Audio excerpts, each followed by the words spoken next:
Camera rolling सन्देह चलो নমস্কাৰ ৰাইজ আজি মই উপস্থিত আছোঁ ঝুলন্দা য়েছ এতিয়া আহিব বিহুৰ শুভেচ্ছা থেংক ইউ ধন্যবাদ আটাইৰে ধন্যবাদ এই সময়কণ আমি একেলগে পাৰ কৰি কথা পাতিম বুলি ভাবিছোঁ এতিয়া মই আজিকালি সকলোৰে চিনাকি অৰিজিত সিং বুলি ক'লে সকলোৱে চিনি পায় অৰিজিতহঁতৰ লগত লগ পাইছোঁ তেওঁৰ লগত প্ৰগ্ৰাম কৰিছোঁ আমাতকৈ অলপ সৰু তেওঁ কিন্তু প্ৰফেশ্যনেলি মই ৰাইটিং কৰোঁ ডিৰেকশ্যন কৰোঁ আৰু এডিটিং কৰোঁ তাৰ বাহিৰে মই ক'ৰবাত কোনোবাই ক'লে মই পোষ্টাৰো বনাই দিওঁ মই যেতিয়া 31 নম্বৰ ৰোল নম্বৰ আছিল তেতিয়া আমাৰ ক্লাছত 31 জনেই ল'ৰা আছিলে এতিয়া ঢুকোৱাৰ পিছত বহুত ল'ৰাই জুবিন দাৰ নিচিনাকৈ সৰু ল'ৰা গান গায় সেইটো তাৰমানে ছ'চিয়েল ইনফ্লুৱেঞ্চ কিন্তু মনৰ ভিতৰত হয়তো তেওঁ ভাল ৰাইটিঙো কৰিব পাৰে সেই সময়টো ল'ৰাজনক আমি দিব লাগিব as a parent as a teacher বা এজন নিজে ল'ৰা ছোৱালীটো বুজি নাপায় সিহঁতৰ পৰা বুজিবলৈ টাইম লাগিব সেই ক্ষেত্ৰত মই ভাবোঁ যে তেনেকুৱা এটা টীম বনাই মই মাজে মাজে তেওঁলোকক এক্সপ্ল'ৰ কৰোঁ তেওঁলোকক স্ক্ৰিপ্ট লিখিব দিওঁ তেওঁলোকৰ হতুৱাই নচুৱাওঁ তেওঁলোকক এক্টিং কৰিব দিওঁ তো তেতিয়া তেওঁলোকৰ মাজত কি কোৱালিটি আছে কোনোবাই বোলে গৈ পেলাই দেখা পাম যে এক্টিং কৰি আছে কিন্তু এক্টিঙৰ ল'ৰাজনৰ মাজত আকৌ আৰ্টৰ কোৱালিটি আছে গতিকে আমি সেই এক্সপ্ল'ৰ কৰিবলৈ মই এটা মেথডত সৰু ল'ৰা ছোৱালীৰ এটা ক্লাছ কৰোঁ নমস্কাৰ ৰাইজ আজি মই উপস্থিত আছোঁ আমাৰ মৰমীয়া এজন দাদালৈ যোন অসমীয়া ফিল্ম ইণ্ডাষ্ট্ৰীত বহুত নিজৰ এটা চিনাকি বনাই উলিয়াইছে তেখেত ডাইৰেক্টৰ হয় ৰাইটাৰ হয় আৰু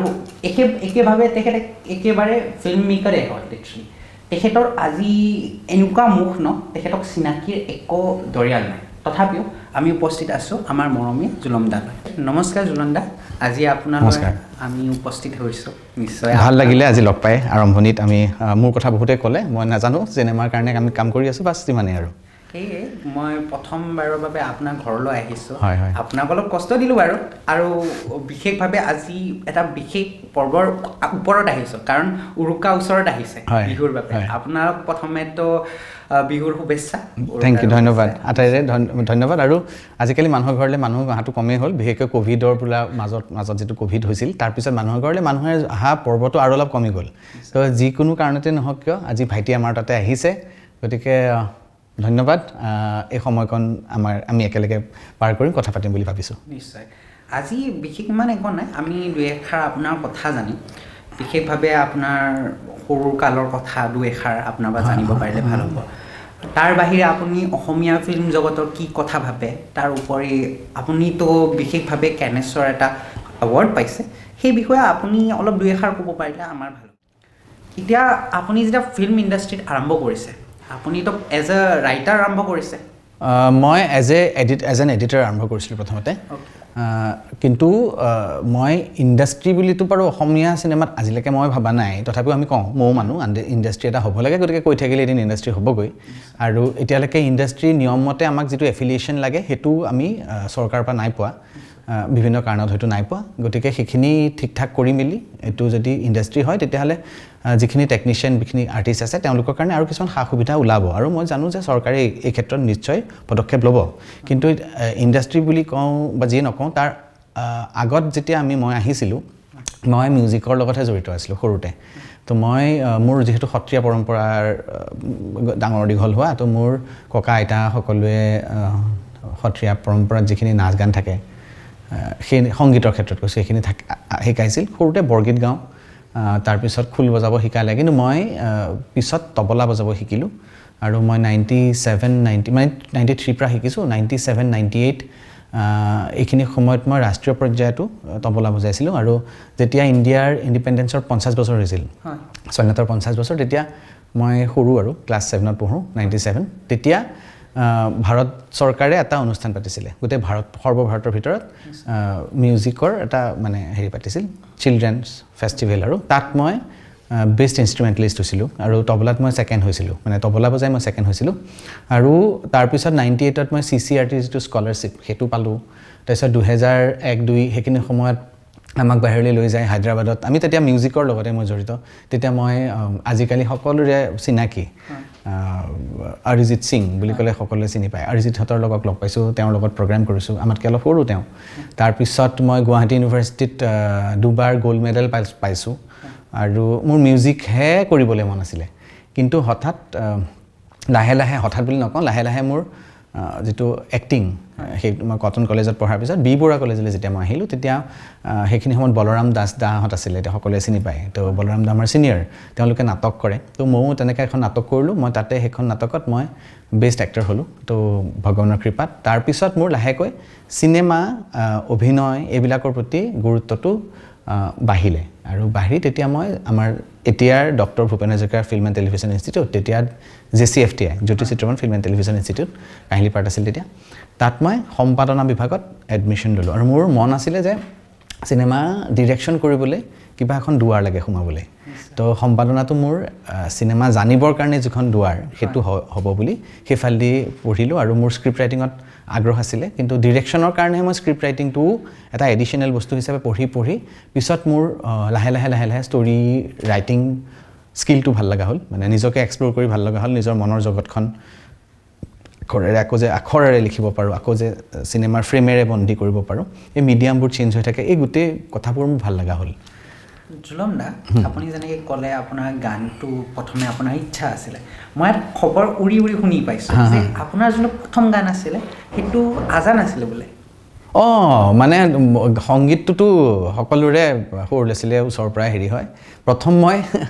প্ৰথম মই ধুবুৰীত আছিলোঁ তাৰমানে মোৰ দেউতাৰ চাকৰি যেতিয়া ইফালে সিফালে গৈ থাকে তেতিয়া মাত ফুটাৰ সময় তেতিয়া দেউতাৰ পষ্টিং আছিলে ধুবুৰীত তো ধুবুৰীত মই প্ৰথম গান হিচাপে আৰু ঘৰত বৰগীত শিকাৰ আগতে গুৱাহাটীৰ ঘৰত নগাঁৱৰ ঘৰত বৰগীত শিকাৰ আগতে মই সেইখিনি সময়ত যিহেতু ধুবুৰীত আছিলোঁ তো মই তেতিয়া ওচৰত আজান দিছিলে তো প্ৰথম মই গান বুলি ভাবিলোঁ আজানেই গাইছিলোঁ গতিকে আজান মোৰ প্ৰথম শুনা আৰু প্ৰথম গোৱা গীত আছিল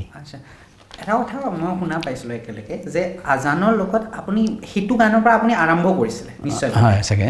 আপুনি তবলা বা এইবিলাকো বজোৱা আৰম্ভ কৰিছে সেই বয়সত নহয় সেইটোতো মই মাত ফুটাৰ বয়সত আৰু পিছত মই যেতিয়া নগাঁৱত আছোঁ সেইখিনি সময়ত দূৰদৰ্শনত আগতে খুব তবলা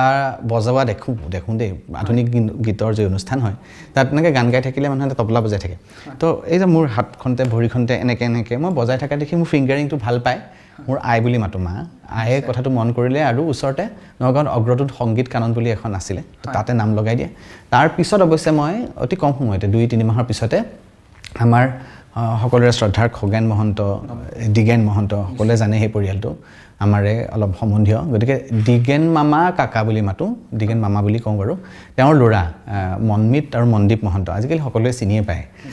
মনমিত মোৰ সহপাঠীও আৰু এফালৰ পৰা মোৰ সম্বন্ধ হিচাপে মামা হয় কিন্তু আমি বন্ধু গতিকে মনমিত মনদীপ হঁতৰ অনিমা মাহী মানে মই আকৌ মোৰ মাৰ ভণ্টি হয় গতিকে সম্বন্ধবোৰ বেলেগ ধৰণৰ তো অনিমা মাহীয়ে মোক লৈ গৈ মুনিন গোস্বামী ছাৰ তেখেতৰ ওচৰত নাম লগাই দিছিলে তেখেত বিবেকানন্দ ভট্টাচাৰ্য ছাৰৰ শিষ্য আছিলে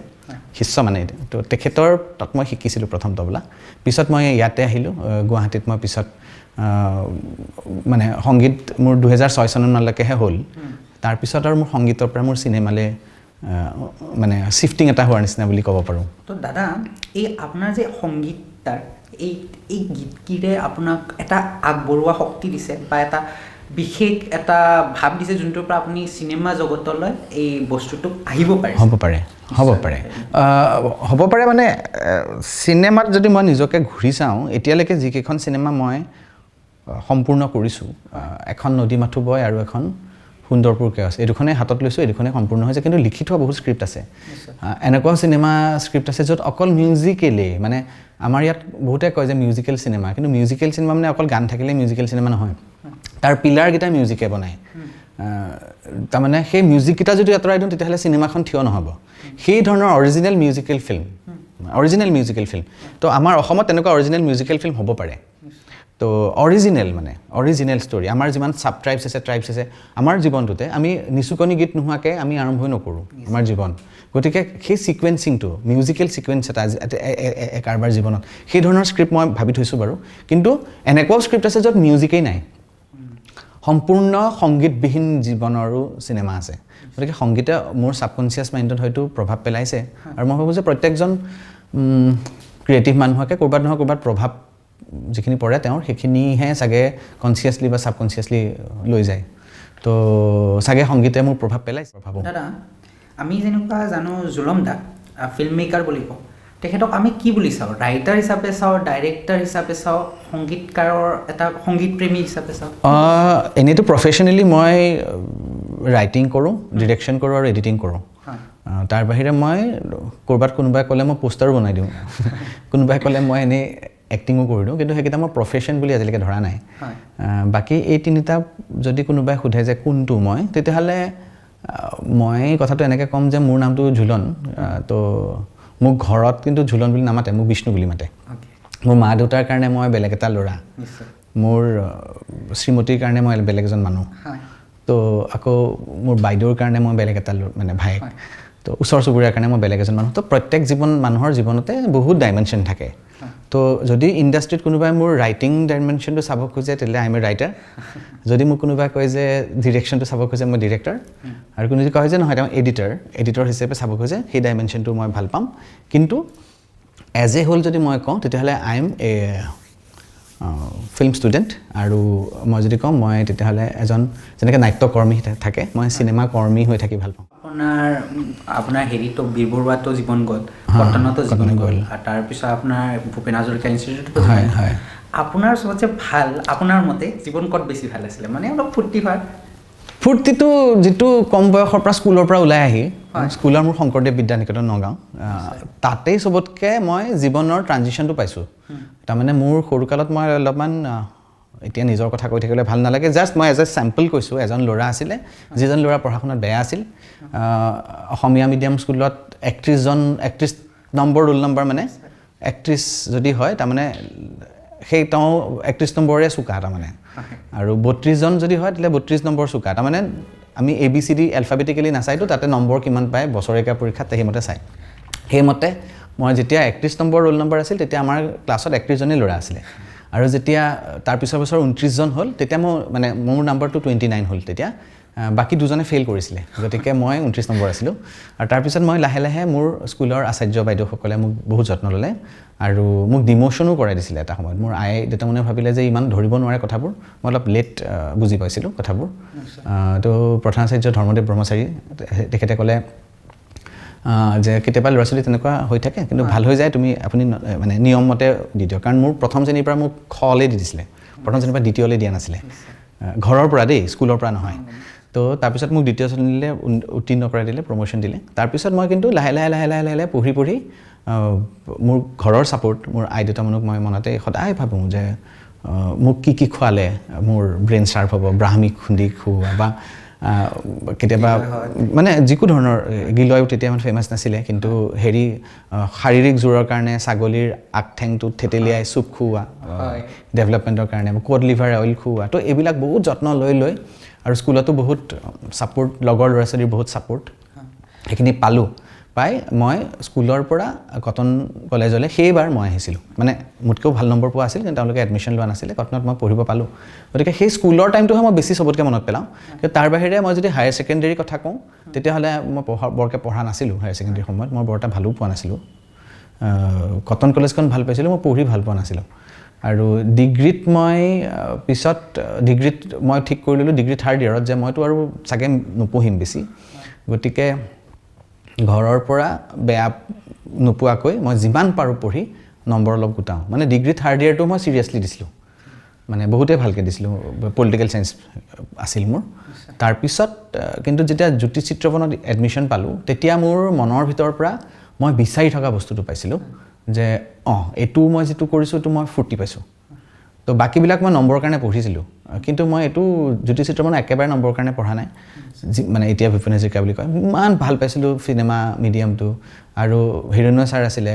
এতিয়াও তেখেত তাৰ ফেকাল্টি ছাৰে চাগে মানে মই ভাবোঁ আৰু ছাৰে মোক এতিয়াও মৰম কৰে এই ক্ষেত্ৰত, বা কিশোৰ শৰ্মা ছাৰহঁত। থিয়ৰীত 98 পৰ্যন্ত পাইছোঁ, মানে এইটো কিন্তু মই মুখস্থ কৰি পৰা নাই। মই চিনেমা ভাল পাইছিলোঁ, গতিকে চিনেমাৰ কাৰণে লিখি ভাল পাইছিলোঁ। আৰু এটা টাৰ্গেট এটা আহি গৈছিলে যে সেইকাৰণে মানে ইণ্টাৰনেট ইমান নাছিলতো, এই মোবাইল ইণ্টাৰনেট খুলিলে জি বুলি আহে। তো মই মোৰ আৰু হিৰণ্যময় কলিতা, অৰুণজ্যোতি শৰ্মা আমি কেতিয়াবা গ্ৰুপত পঢ়োঁ, আৰু তেতিয়া মোৰ সদায় এইটো ট্ৰাই থাকে যে স্কুলত, মানে ফিল্ম স্কুলত আৰু যিখিনি পঢ়ায় তাৰ বাহিৰে আৰু কি আছে মই খুব এক্সপ্ল'ৰ কৰিছিলোঁ সেইবিলাক বস্তু, কিন্তু মই লিখিছিলোঁ। সেইকাৰণে মই ভাবোঁ যে ছাৰহঁতেও চাগে ভাল পাইছিলে যে ই অলপ ছিনচিয়াৰ। আৰু প্ৰেক্টিকেলিও মই মোৰ ৰোনাল্ড মোৰ লগৰ আছিলে, বা অৰিন্দম মৃন্ময়হঁতে মোক বহুত আগবঢ়াই দিছিলে যে ডিপ্ল'মা ফিল্মখনো মোক কৰিব দিছিলে টেলিফিল্মখনো মোক কৰিব দিছিলে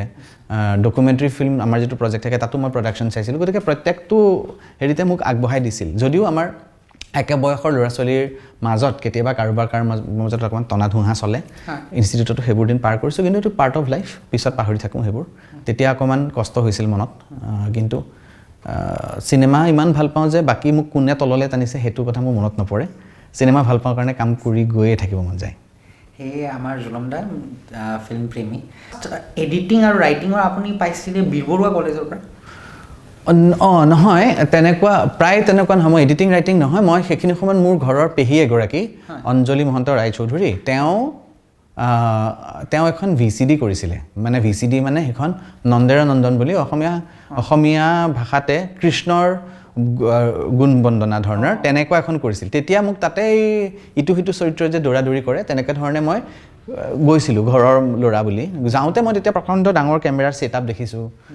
2004 নে 5 হ'ব দেই সেইটো তেতিয়া মই ভাবিছিলোঁ চিনেমা বোলা বস্তুটো লাইটিং চাইটিং দেখি অকণমান মনটো ভাল লাগিছে কেনেকৈ কৰে তো মানুহবিলাকে খুব বুজাই থাকে এইটো লাইট এনেকৈ কৰ এইটো কাট মই কি লাইট কাট মানে কি মোৰ তেতিয়া জানিবলৈ খুব মন গৈছিল আৰু পিছত তেতিয়া মই এডিটিঙৰ ছেটআপ এটা দেখিছিলোঁ আৰু তেতিয়া কিন্তু মই এনেই লিখিছিলোঁ আৰু সেইটো লিখা নহয় মই পিছত মনত পৰে এতিয়া মোৰ প্ৰশ্নটো শুনোতে মনত পৰিছে মই এইকাৰণে কৈছোঁ যে মোৰ বুলি নহয় হয়তো সৰু ল'ৰা ছোৱালী এটাৰ মনৰ ভিতৰত কিছুমান কোৱালিটি থাকেই সেইকাৰণে মই মানে চিলড্ৰেন এণ্ড য়াং এডাল্টছৰ কাৰণে এক্টিঙৰ কোৰ্চ আৰম্ভ কৰিছোঁ য'ত সাধাৰণ এইটো কথা মই কৈ পেলাইহে মোৰ কথালৈ আহিম এইকাৰণে তাৰমানে কি হয় আমি কেতিয়াবা এইটো ল'ৰাক গানত নাম লগাই দিওঁ এইটো ল'ৰা এজনী ছোৱালীক নাচত নাম লগাই দিওঁ বা ইয়াক আমি কুইজত দিলোঁ এনেকৈ ধৰণে আমি মাক দেউতাকে ভাল পেৰেণ্ট হৈ পেলাই ল'ৰা ছোৱালীক পুছ কৰোঁ আমুক কৰোঁ কিন্তু আমি কেতিয়াবা খোলাকৈ গম নাপাওঁ সিহঁতৰ আচলতে কোৱালিটি ক'ত আছে এতিয়া টিভিত যিটো দেখি থাকে সেইটো কিন্তু সিহঁতে সোনকালে পিক আপ কৰে যেনেকৈ জুবিন দা ঢুকোৱাৰ পিছত বহুত ল'ৰাই জুবিন দাৰ নিচিনাকৈ সৰু ল'ৰা ছোৱালীয়ে গান গায় সেইটো তাৰমানে ছ'চিয়েল ইনফ্লুৱেঞ্চ কিন্তু মনৰ ভিতৰত হয়তো তেওঁ ভাল ৰাইটিঙো কৰিব পাৰে সেই সময়টো ল'ৰাজনক আমি দিব লাগিব as a parent as a teacher বা এজন নিজে ল'ৰা ছোৱালীটো বুজি নাপায় সিহঁতৰ পৰা বুজিবলৈ টাইম লাগিব সেই ক্ষেত্ৰত মই ভাবোঁ যে তেনেকুৱা এটা টীম বনাই মই মাজে মাজে তেওঁলোকক এক্সপ্ল'ৰ কৰোঁ তেওঁলোকক স্ক্ৰিপ্ট লিখিব দিওঁ তেওঁলোকৰ হতুৱাই নচুৱাওঁ তেওঁলোকক এক্টিং কৰিব দিওঁ তো তেতিয়া তেওঁলোকৰ মাজত কি কোৱালিটি আছে কোনোবাই বোলে গৈ পেলাই দেখা পাম যে এক্টিং কৰি আছে কিন্তু এক্টিঙৰ ল'ৰাজনৰ মাজত আকৌ আৰ্টৰ কোৱালিটি আছে গতিকে আমি সেই এক্সপ্ল'ৰ কৰিবলৈ মই এটা মেথডত সৰু ল'ৰা ছোৱালীৰ এটা ক্লাছ কৰোঁ নামটো কিন্তু এক্টিং ক্লাছ এইটো কি আপুনি অকলে চলাই নহয় গাৰ্গী বাবাৰো লগত আছে লগত নয়ন আছে এতিয়া তেওঁ NSD পৰা পাছ কৰা গতিকে আমাৰ চৰাই চাপৰি আণ্ডাৰত এনেকুৱা ধৰণৰ কিছুমান মোৰ যিটো আমাৰ অনুষ্ঠান চৰাই চাপৰি তো তাৰ আণ্ডাৰত আমি তেনেকুৱা কিছুমান প্লেন কিছুমান ছুটি কিছুমান দীৰ্ঘম্যাদী আমি আঁচনি হিচাপে কাম কৰোঁ কিন্তু এটা মোৰ কথাটোলৈ আহোঁ মই সেই বস্তুটোক দেখি গম পোৱাৰ আগতেই মই 97-98 মানত যেতিয়া মনীষা কৈৰালা হট ফেমাছ আছিলে কাজল মোৰ খুব প্ৰিয় অভিনেত্ৰী আছিলে সেইখিনি সময়ত মই স্ক্ৰিপ্ট লিখিছিলোঁ নাজানো দেই লিখা নাছিলোঁ লগৰ ল'ৰাক কৈছিলোঁ গৈ পেলাই যে জানো এনেকৈ মনীষা কৈৰালা মানে হস্পিটেলত পৰি আছে এতিয়া প্ৰীতি জিন্টা আহিছে আহি পেলাই খবৰ ল'ব আহিছে তো সিহঁতক মানে কাহিনী কওঁ এতিয়া লগৰ ল'ৰা ছোৱালীবিলাকে শুনে এইটো ভাল লাগিছে দেই এনেকুৱা তাৰপিছত কি হ'ব নহয় কি হ'ল মানে সিহঁতৰ এক্সিডেণ্ট হৈছিলে এক্সিডেণ্টটো কোনে কৰিছিলে নাই এই ভিলেইনটোৱে কৰিছিল ভিলেইন হ'ল পৰেশ ৰাৱাল বোলে মই পৰেশ ৰাৱালক ভিলেইন কৰিছোঁ মানুহে হাঁহি থাকে নহয় পৰেশ ৰাৱালে ভিলেইন হ'লে ভাল লাগিব এই ধৰণৰ কিছুমান বস্তু মানে মই তেতিয়া মোৰ মনৰ ভিতৰত ইমেজিনেশ্যন কৰি মই লগৰ ল'ৰা কাহিনী কৰিছিলোঁ পিছত মই ভাবিছোঁ যে হয়তো মনৰ ভিতৰত তেতিয়াই মোৰ চিনেমা ৰাইটিঙৰ কথাটো চাগে মোৰ আছিলে একদম সূক্ষ্মভাৱে একদম চাইলেণ্টলি ছাটেল ৱেত আছিলে পিছত লাহে লাহে সময় পাই সি বিকাশ হৈছে চাগে দাদা মানে এই সৰু সৰু বেটছ এণ্ড বেটছ আপোনাক ডেভেলপ কৰাত এটা বহুত ডাঙৰ এটা মাৰ্ক বনিছে হয় আপুনি বিভিন্ন ফিল্মছ বনাইছে আপুনি কেতিয়াবা কেইটামান নিজৰ ভাৱ প্ৰকাশ কৰিব চেষ্টা কৰিছে আপোনাৰ মতে বৰ্তমান ফিল্ম জগতত কি এই ফিল্মছবিলাক ফিল্মছবিলাকে ইয়াৰে বৰ্তমান কালচাৰেল ছ'চিয়েল বা পলিটিকেল এটা আইডেণ্টিটি বুজায়নে বহুত ক্ষেত্ৰত বুজায় নিশ্চয় বহুত ক্ষেত্ৰত বুজায় আৰু যদি নুবুজায় তেতিয়াহ'লে মানুহে ৰিলেট কৰিব নোৱাৰে আজিও সেইটো ক্ষেত্ৰত মই cinema as a way of expression কওঁ যে মই যদি চাউথ ইণ্ডিয়ান চিনেমাখন চাওঁ মই কমাৰ্চিয়েল এলিমেণ্টলৈ যোৱাই নাই ফেষ্টিভেলত হিট হৈছে নে নাই চলিছে নে নাই মই কোৱাই নাই মই জাষ্ট এটা কথা কৈছোঁ চিনেমাখন মিউট কৰি চাইছোঁ একদম মিউট মোৰ ভাষাটো নাজানো মই দেখাৰ লগে লগে যদি সেইখন চাউথৰ চিনেমা মই দক্ষিণ ভাৰতখন দেখিব লাগে কাশ্মীৰৰ চিনেমা কাশ্মীৰখন দেখিব লাগে হয়নে মই যদি ইউৰোপৰ চিনেমা মই ইউৰোপখন দেখিব লাগে জাপানৰ চিনেমা জাপানখন দেখিব লাগে অডিয়েন্সে পটককৈ ধৰিব নোৱাৰে ইভেন ময়ো সেই বস্তুটো ছাপোৰ্ট নকৰোঁ যে অসমীয়া চিনেমা মই অসমখন দেখা নাই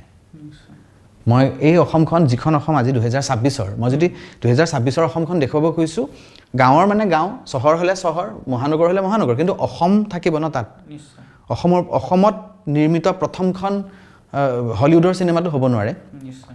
মানে Hollywood is a production Hollywood ধৰণৰ চিনেমা এখন বা একেবাৰে বোলে অসমত আমি খুব বলিউড কপি কৰোঁ বুলি কওঁ বলিউডটো কি হয়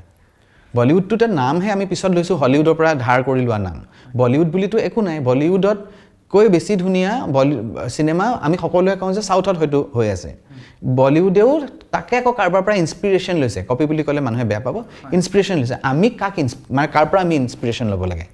সেইটো ফিল্ম মেকাৰে ঠিক কৰি ল'লে তেতিয়াহ'লে এখন অসমীয়া চিনেমা হ'বনে মানে বেলেগ ভাষাটো নহয় অসমৰ চিনেমা মানে অসমীয়া চিনেমা ইয়াত ৰাভা বড়ো কাৰ্বি সকলো অসমীয়া চিনেমা তো তাত যদি আমি নুপুজা কথা এটা যদি জোৰ জবৰদস্তি জাপি দিওঁ সেইটো কিন্তু অসমীয়া চিনেমাৰ কেৰেক্টাৰটোৰ পৰা ওলাই যাব নিশ্চয় আপোনাৰ কথাটো সঁচা হয় যদি চিনেমা অসমীয়া হয় তো অসমখন দেখিব লাগিব মানে আমি কওঁ যে স্থান কাল পাত্ৰ হয়নে মানে টাইম স্পেচ এণ্ড কণ্টেণ্ট এই তিনিটা বস্তু যদি ইটোৰ লগত সিটোৰ সামঞ্জস্যই নাই অডিয়েন্সে বুজি নাপায় এতিয়া অসমৰ চিনেমা বুলি মই কৈ পেলাই যদি মৰুভূমি দেখাই থাকোঁ সিকুৱেন্স মতে মৰুভূমিলৈ ফুৰিবলৈ যাব পাৰে অসমৰ এহাল মানুহ কিন্তু অসমৰ সিকুৱেন্স এটাত দিলছে গানটোৰ নিচিনা এটা গান মানুহে ধৰিব নোৱাৰিব ন সেই কথাটোহে মই তেনেকুৱা জানো আপুনি এডিটিঙো কৰিছে এডিটিঙত বহুত পেচেঞ্চ লাগে কাৰণ ক'ত কাট কৰিব লাগে ক'ত কি কৰিব লাগে এইটো বহুত হেৰি লাগে প্লাছ প্ৰিচিজন লাগে কি সেই এডিটিঙে আপোনাক ডাইৰেকশ্যনত বহুত হেল্প কৰিছে বহুত হেল্প কৰিছে আৰু মই ভাবোঁ যে যিকোনো ফিল্ম মেকাৰেই নিজেই গম পায় মানে এডিটিংটো যদি মই কোৱা নাই যে হাতে কামে কৰিলে বাৰু কথাটো বেলেগ কিন্তু হাতে কামে নকৰিলেও মানে স্ক্ৰিপ্ট ৰাইটিং ডিৰেকশ্যন আৰু এডিটিং একেটাই কথা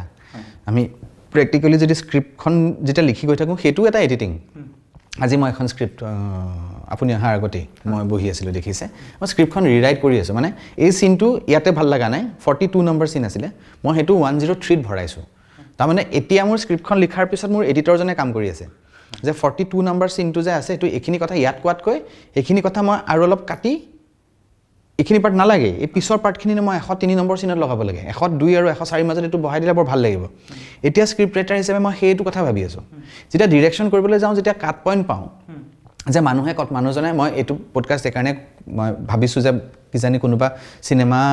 শিকিবলৈ অহা নতুন ডাঙৰসকলেতো মোৰ পৰা শিকিব একো নোৱাৰে বা নালাগে দেই মই সেইটো কথা কোৱা নাই একদম নতুন কোনোবা এজনক যদি কামত আহে সেইকাৰণে কৈছোঁ যে ডিৰেকশ্যন কৰা মানুহজনে যদি পটককৈ কয় যে এক্টৰজনক যে আপুনি যে কথাটো ক'ব কথাটো কোৱাৰ লগে লগে কাট হ'ব ইয়াৰ শ্বটটো পিছৰ শ্বটটো তাত যাব তে এক্টৰজনে বুজি পায় যদি তেওঁক আমি সেই ডিৰেকশ্যনটো কৰিব নোৱাৰোঁ যে আপুনি কথাটো কৈ পেলাই ওলাই যাব বুলি ক'লোঁ এতিয়া কথাটো কওঁতেই যদি ওলাই যায় তেতিয়া আমি কাট পইণ্টটো নাপাওঁ মানে কথাটো ক'লে 1 ছেকেণ্ড ৰৈ ওলাই যাওক সেই ওলাই তেতিয়া আমি দুটা অপশ্যন পালোঁ তো এডিটৰ হিচাপে আমি মানে কাট পইণ্ট বুলি এটা যিটো বস্তু আমি চিনেমাখনত সেইটো উলিয়াই যাব পাৰিলে সহজ হয় সেইকাৰণে ভাবোঁ যে এডিটৰ এজনৰ পাৰ্চপেক্টিভত আৰু মই যিকেইখন চিনেমা এতিয়ালৈকে কৰিছোঁ বা মই যিবিলাক ডকুমেণ্ট্ৰিও কৰিছোঁ সেইবিলাকত মোৰটোৱে এডিটৰ হিচাপেও চাই থাকে যে সেইকাৰণে কেতিয়াবা এনেকুৱা অনুভৱ হয় যে হয়তো মই 15 দিনৰ শ্বুটিং যদি কৰিছোঁ সেইখিনি কাম চাগে মই 14 দিনতে উলিয়াইছোঁ মানে এদিন এটা লাভ হৈ যায় বা 10 দিনত হয়তো এদিন লাভ হৈ যায় লাভ কেনেকৈ হয় মই অদৰকাৰী শ্বট মোৰ লোৱাটো কম হয় মোৰ পেলনীয়া শ্বট কম হয় গতিকে মই এনেই এটা হিচাপত কৈছোঁ এখন চিনেমা একদম কম বাজেটৰ এখন ধৰি লোৱা এভাৰেজ বাজেটৰ এখন চিনেমা পাৰ ডে বোলে 2 লাখ টকা খৰচ হয় মই এনেই কৈছোঁ আৰু আমি 10 ঘণ্টা কাম কৰিছোঁ ধৰিছোঁ আমি 10 ঘণ্টা কাম কৰিছোঁ দেই 12 ঘণ্টা 10 ঘণ্টা মই 10 ঘণ্টাই কাম কৰিছোঁ 10 ঘণ্টাত মোৰ 2 লাখ টকা খৰচ হয় গতিকে 1 ঘণ্টাত কিমান হয় 20,000 টকা হয়নে তো তাৰমানে মই আধা ঘণ্টাত মোৰ 10,000 টকা মই যদি কিবা তাক ভুল কৰোঁ বা অদৰকাৰীকৈ এটা মই আধা ঘণ্টাৰ খৰচ কৰি এটা শ্বট লওঁ তাৰমানে সেই শ্বটটোৰ 10,000 টকা মই মোৰ লছ হ'ল সেই 10,000 টকা হয়তো কাৰোবাৰ পে'মেণ্ট হ'লহেঁতেন গতিকে আমাৰ ইণ্ডাষ্ট্ৰিটো ইমান ডাঙৰ নহয় আমাৰ ইণ্ডাষ্ট্ৰি মানে কি পইচা ইমান কম তাতে আমাৰ বিগ বাজেটৰ চিনেমাবিলাক আমি যাক লৈ গৰ্ব কৰোঁ বোলে এখন 5 কোটি টকাৰ চিনেমা তো হয় বাৰু 5 কোটি টকা চিনেমা অসমীয়া মানুহৰ কাৰণে বহুত বেছি অসমীয়া এজন ফিল্ম মেকাৰৰ কাৰণে 5 কোটি টকা বহুত বেছি কিন্তু আমি যদি চাওঁ বলিউড আনকি তামিল চিনেমা বা বেলেগ ইণ্ডিয়ান ৰিজনেল চিনেমাৰ কাৰণে 5 কোটি টকাটো বহুত চিনেমা জগতৰ কাৰণে সোনকালে ওলাই আহিব কিন্তু অসমৰ মানুহৰ কাৰণে 5 কোটি টকাটো বহুতটো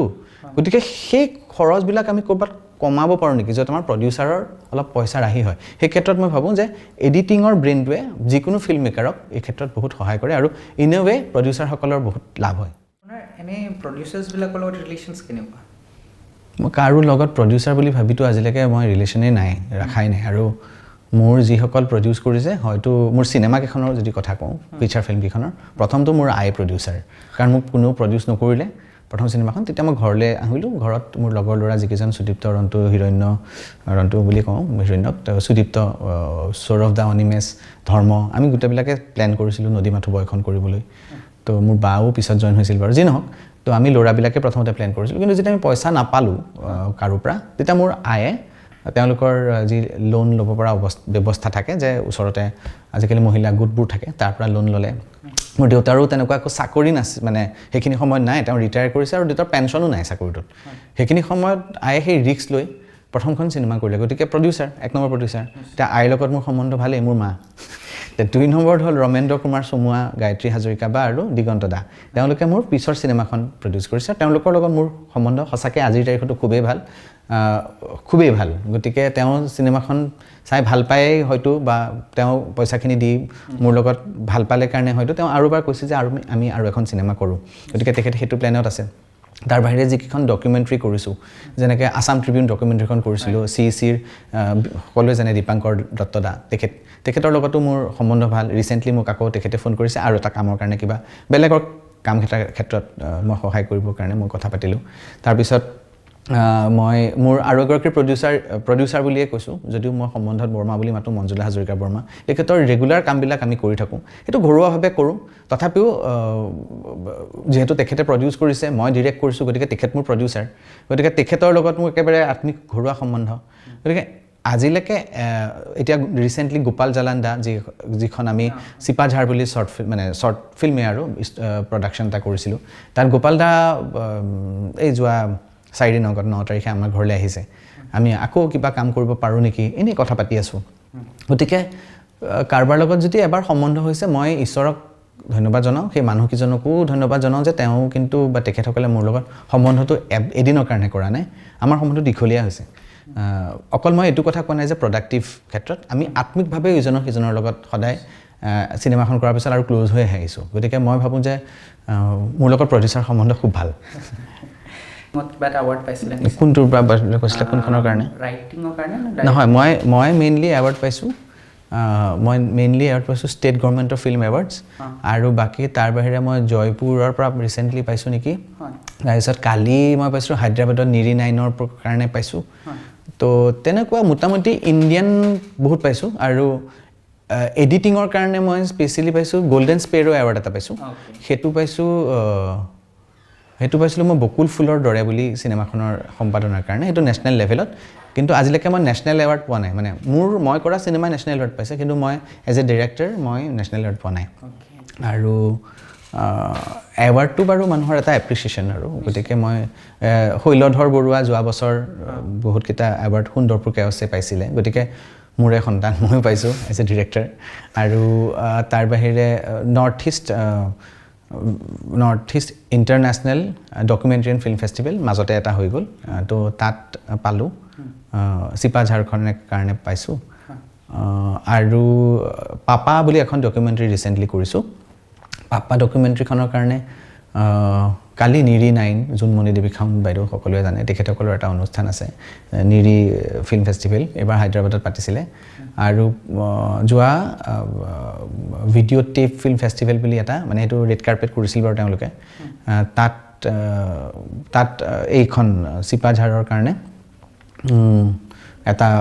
আমি এৱাৰ্ড পাইছোঁ তো তেনেকৈ চলি আছে কিন্তু ইণ্টাৰনেশ্যনেল লেভেলত মই আজিলৈকে এৱাৰ্ড পোৱা নাই যিমান এৱাৰ্ডৰ আপুনি নাম কৈছে সিমানত আমি বহুত ফিল্ম মেকাৰ্ছক কম শুনা পাওঁ কিন্তু তাৰ উপৰি মোৰ এটা বস্তু বৰ বিশেষকৈ আহিছে যে যোন ল'ৰাই কোনোবা দিনে গানটো এটা হবি হিচাপে চাইছিলে যোন ল'ৰাই কোন সময়ত এটা স্ক্ৰীন ৰাইটিং কিবা হ'ব আৰু এনেকৈ ভাবিছিলে সেই ল'ৰাজনে নিজৰ ষ্টৰিজ বুলি নিজৰ ষ্টৰিজ ডাইৰেক্ট কৰিম ৰাইট কৰিম এইবিলাক বুলি ভাবিছিল নেকি মই নাভাবোঁ কোনোবা মানুহৰ জীৱনত যি ভাবে সেয়াই হয় মোৰ মই এক্সিডেণ্টেল গোটেই জীৱনটোৱে মোৰ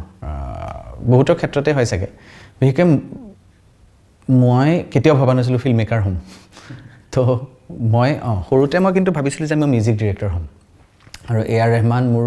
সদায় প্ৰিয় এজন মিউজিচিয়ান তেনেকৈ চিনেমা বা বেকগ্ৰাউণ্ড মিউজিকৰ ক্ষেত্ৰত গানৰ ক্ষেত্ৰত আৰু তাৰ বাহিৰে মই জাকিৰ হুছেইন ভাই ছাৰ চি মাতিব লাগে নাজানো তো তেখেত মোৰ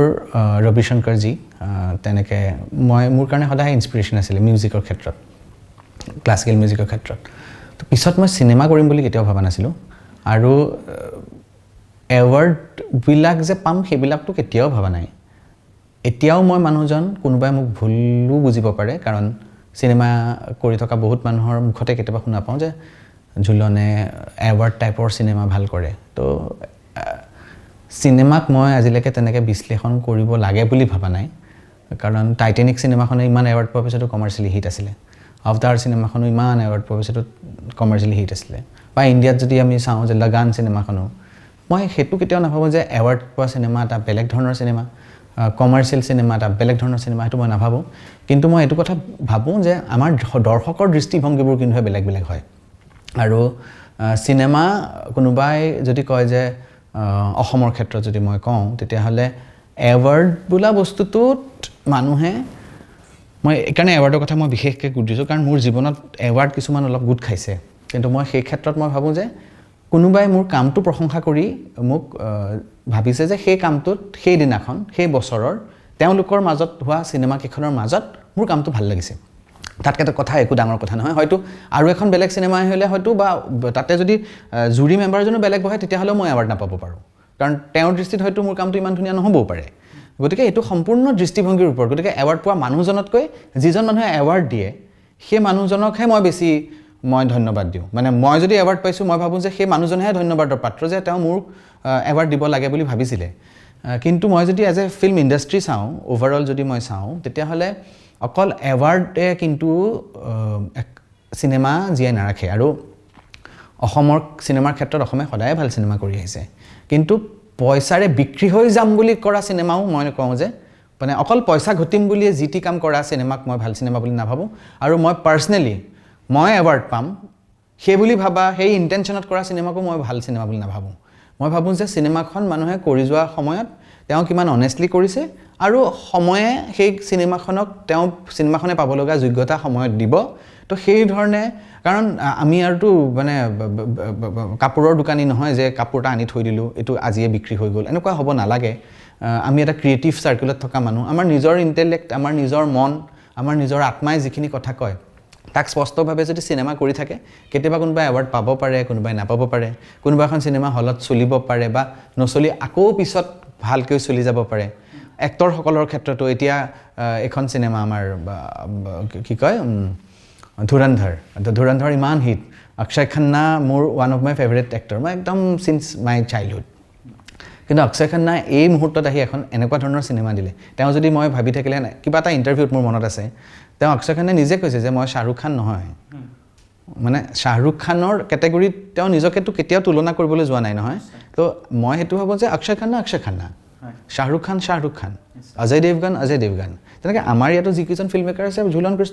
কৃষ্ণ মহন্ত তাতে মই এৱাৰ্ড পাইছোঁ মই নাই পোৱা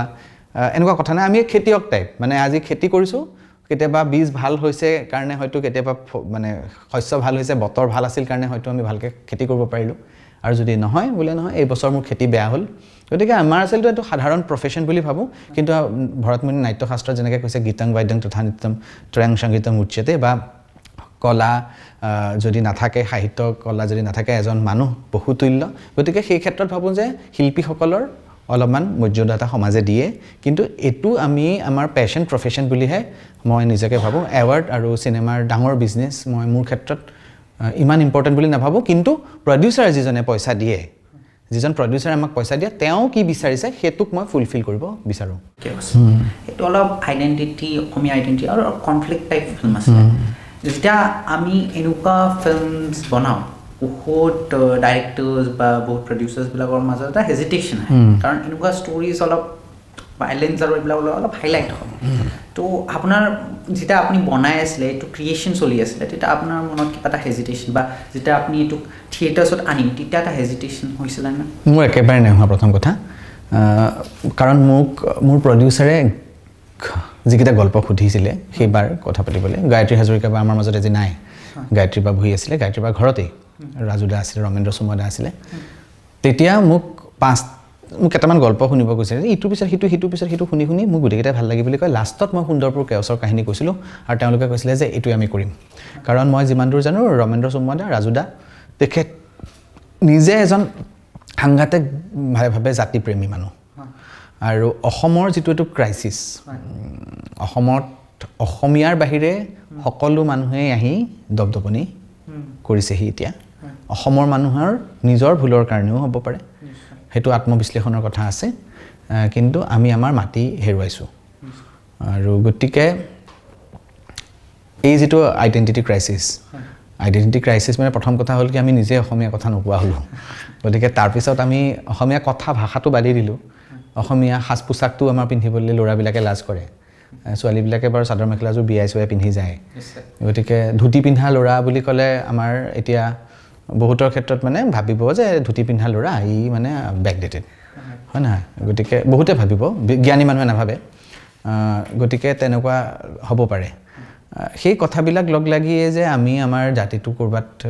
আত্মবিশ্লেষণমূলক চিনেমা আচলতে মই নিজে অসমীয়া হিচাপে মই এজন মহন্ত ল'ৰা মানে মোৰ গোসাঁই পৰিয়াল বুলি কয় আমাক গতিকে ক'ৰবাত গোসাঁই পৰিয়ালকো মই এবাৰ চাইছোঁ যে আমি সকলোৱে শুদ্ধ কাম কৰি আছোঁনে যি মহন্ত বুলি কৈছোঁ আমাক যি শংকৰদেৱে পদবী দিছিলে নামঘৰ বা সত্ৰসমূহৰ চোৱা চিতাৰ কাৰণে তো আমি আমাৰ কামবিলাক শুদ্ধকৈ কৰি আছোঁনে এইটো আত্মবিশ্লেষণমূলক এটা চিনেমা আছিলে আৰু সেই চিনেমাখন সুন্দৰপুৰ কেওচ কৰাৰ সময়ত মোৰ এছিষ্টেণ্টসকলে কিন্তু মোক প্ৰশ্ন সুধিছিল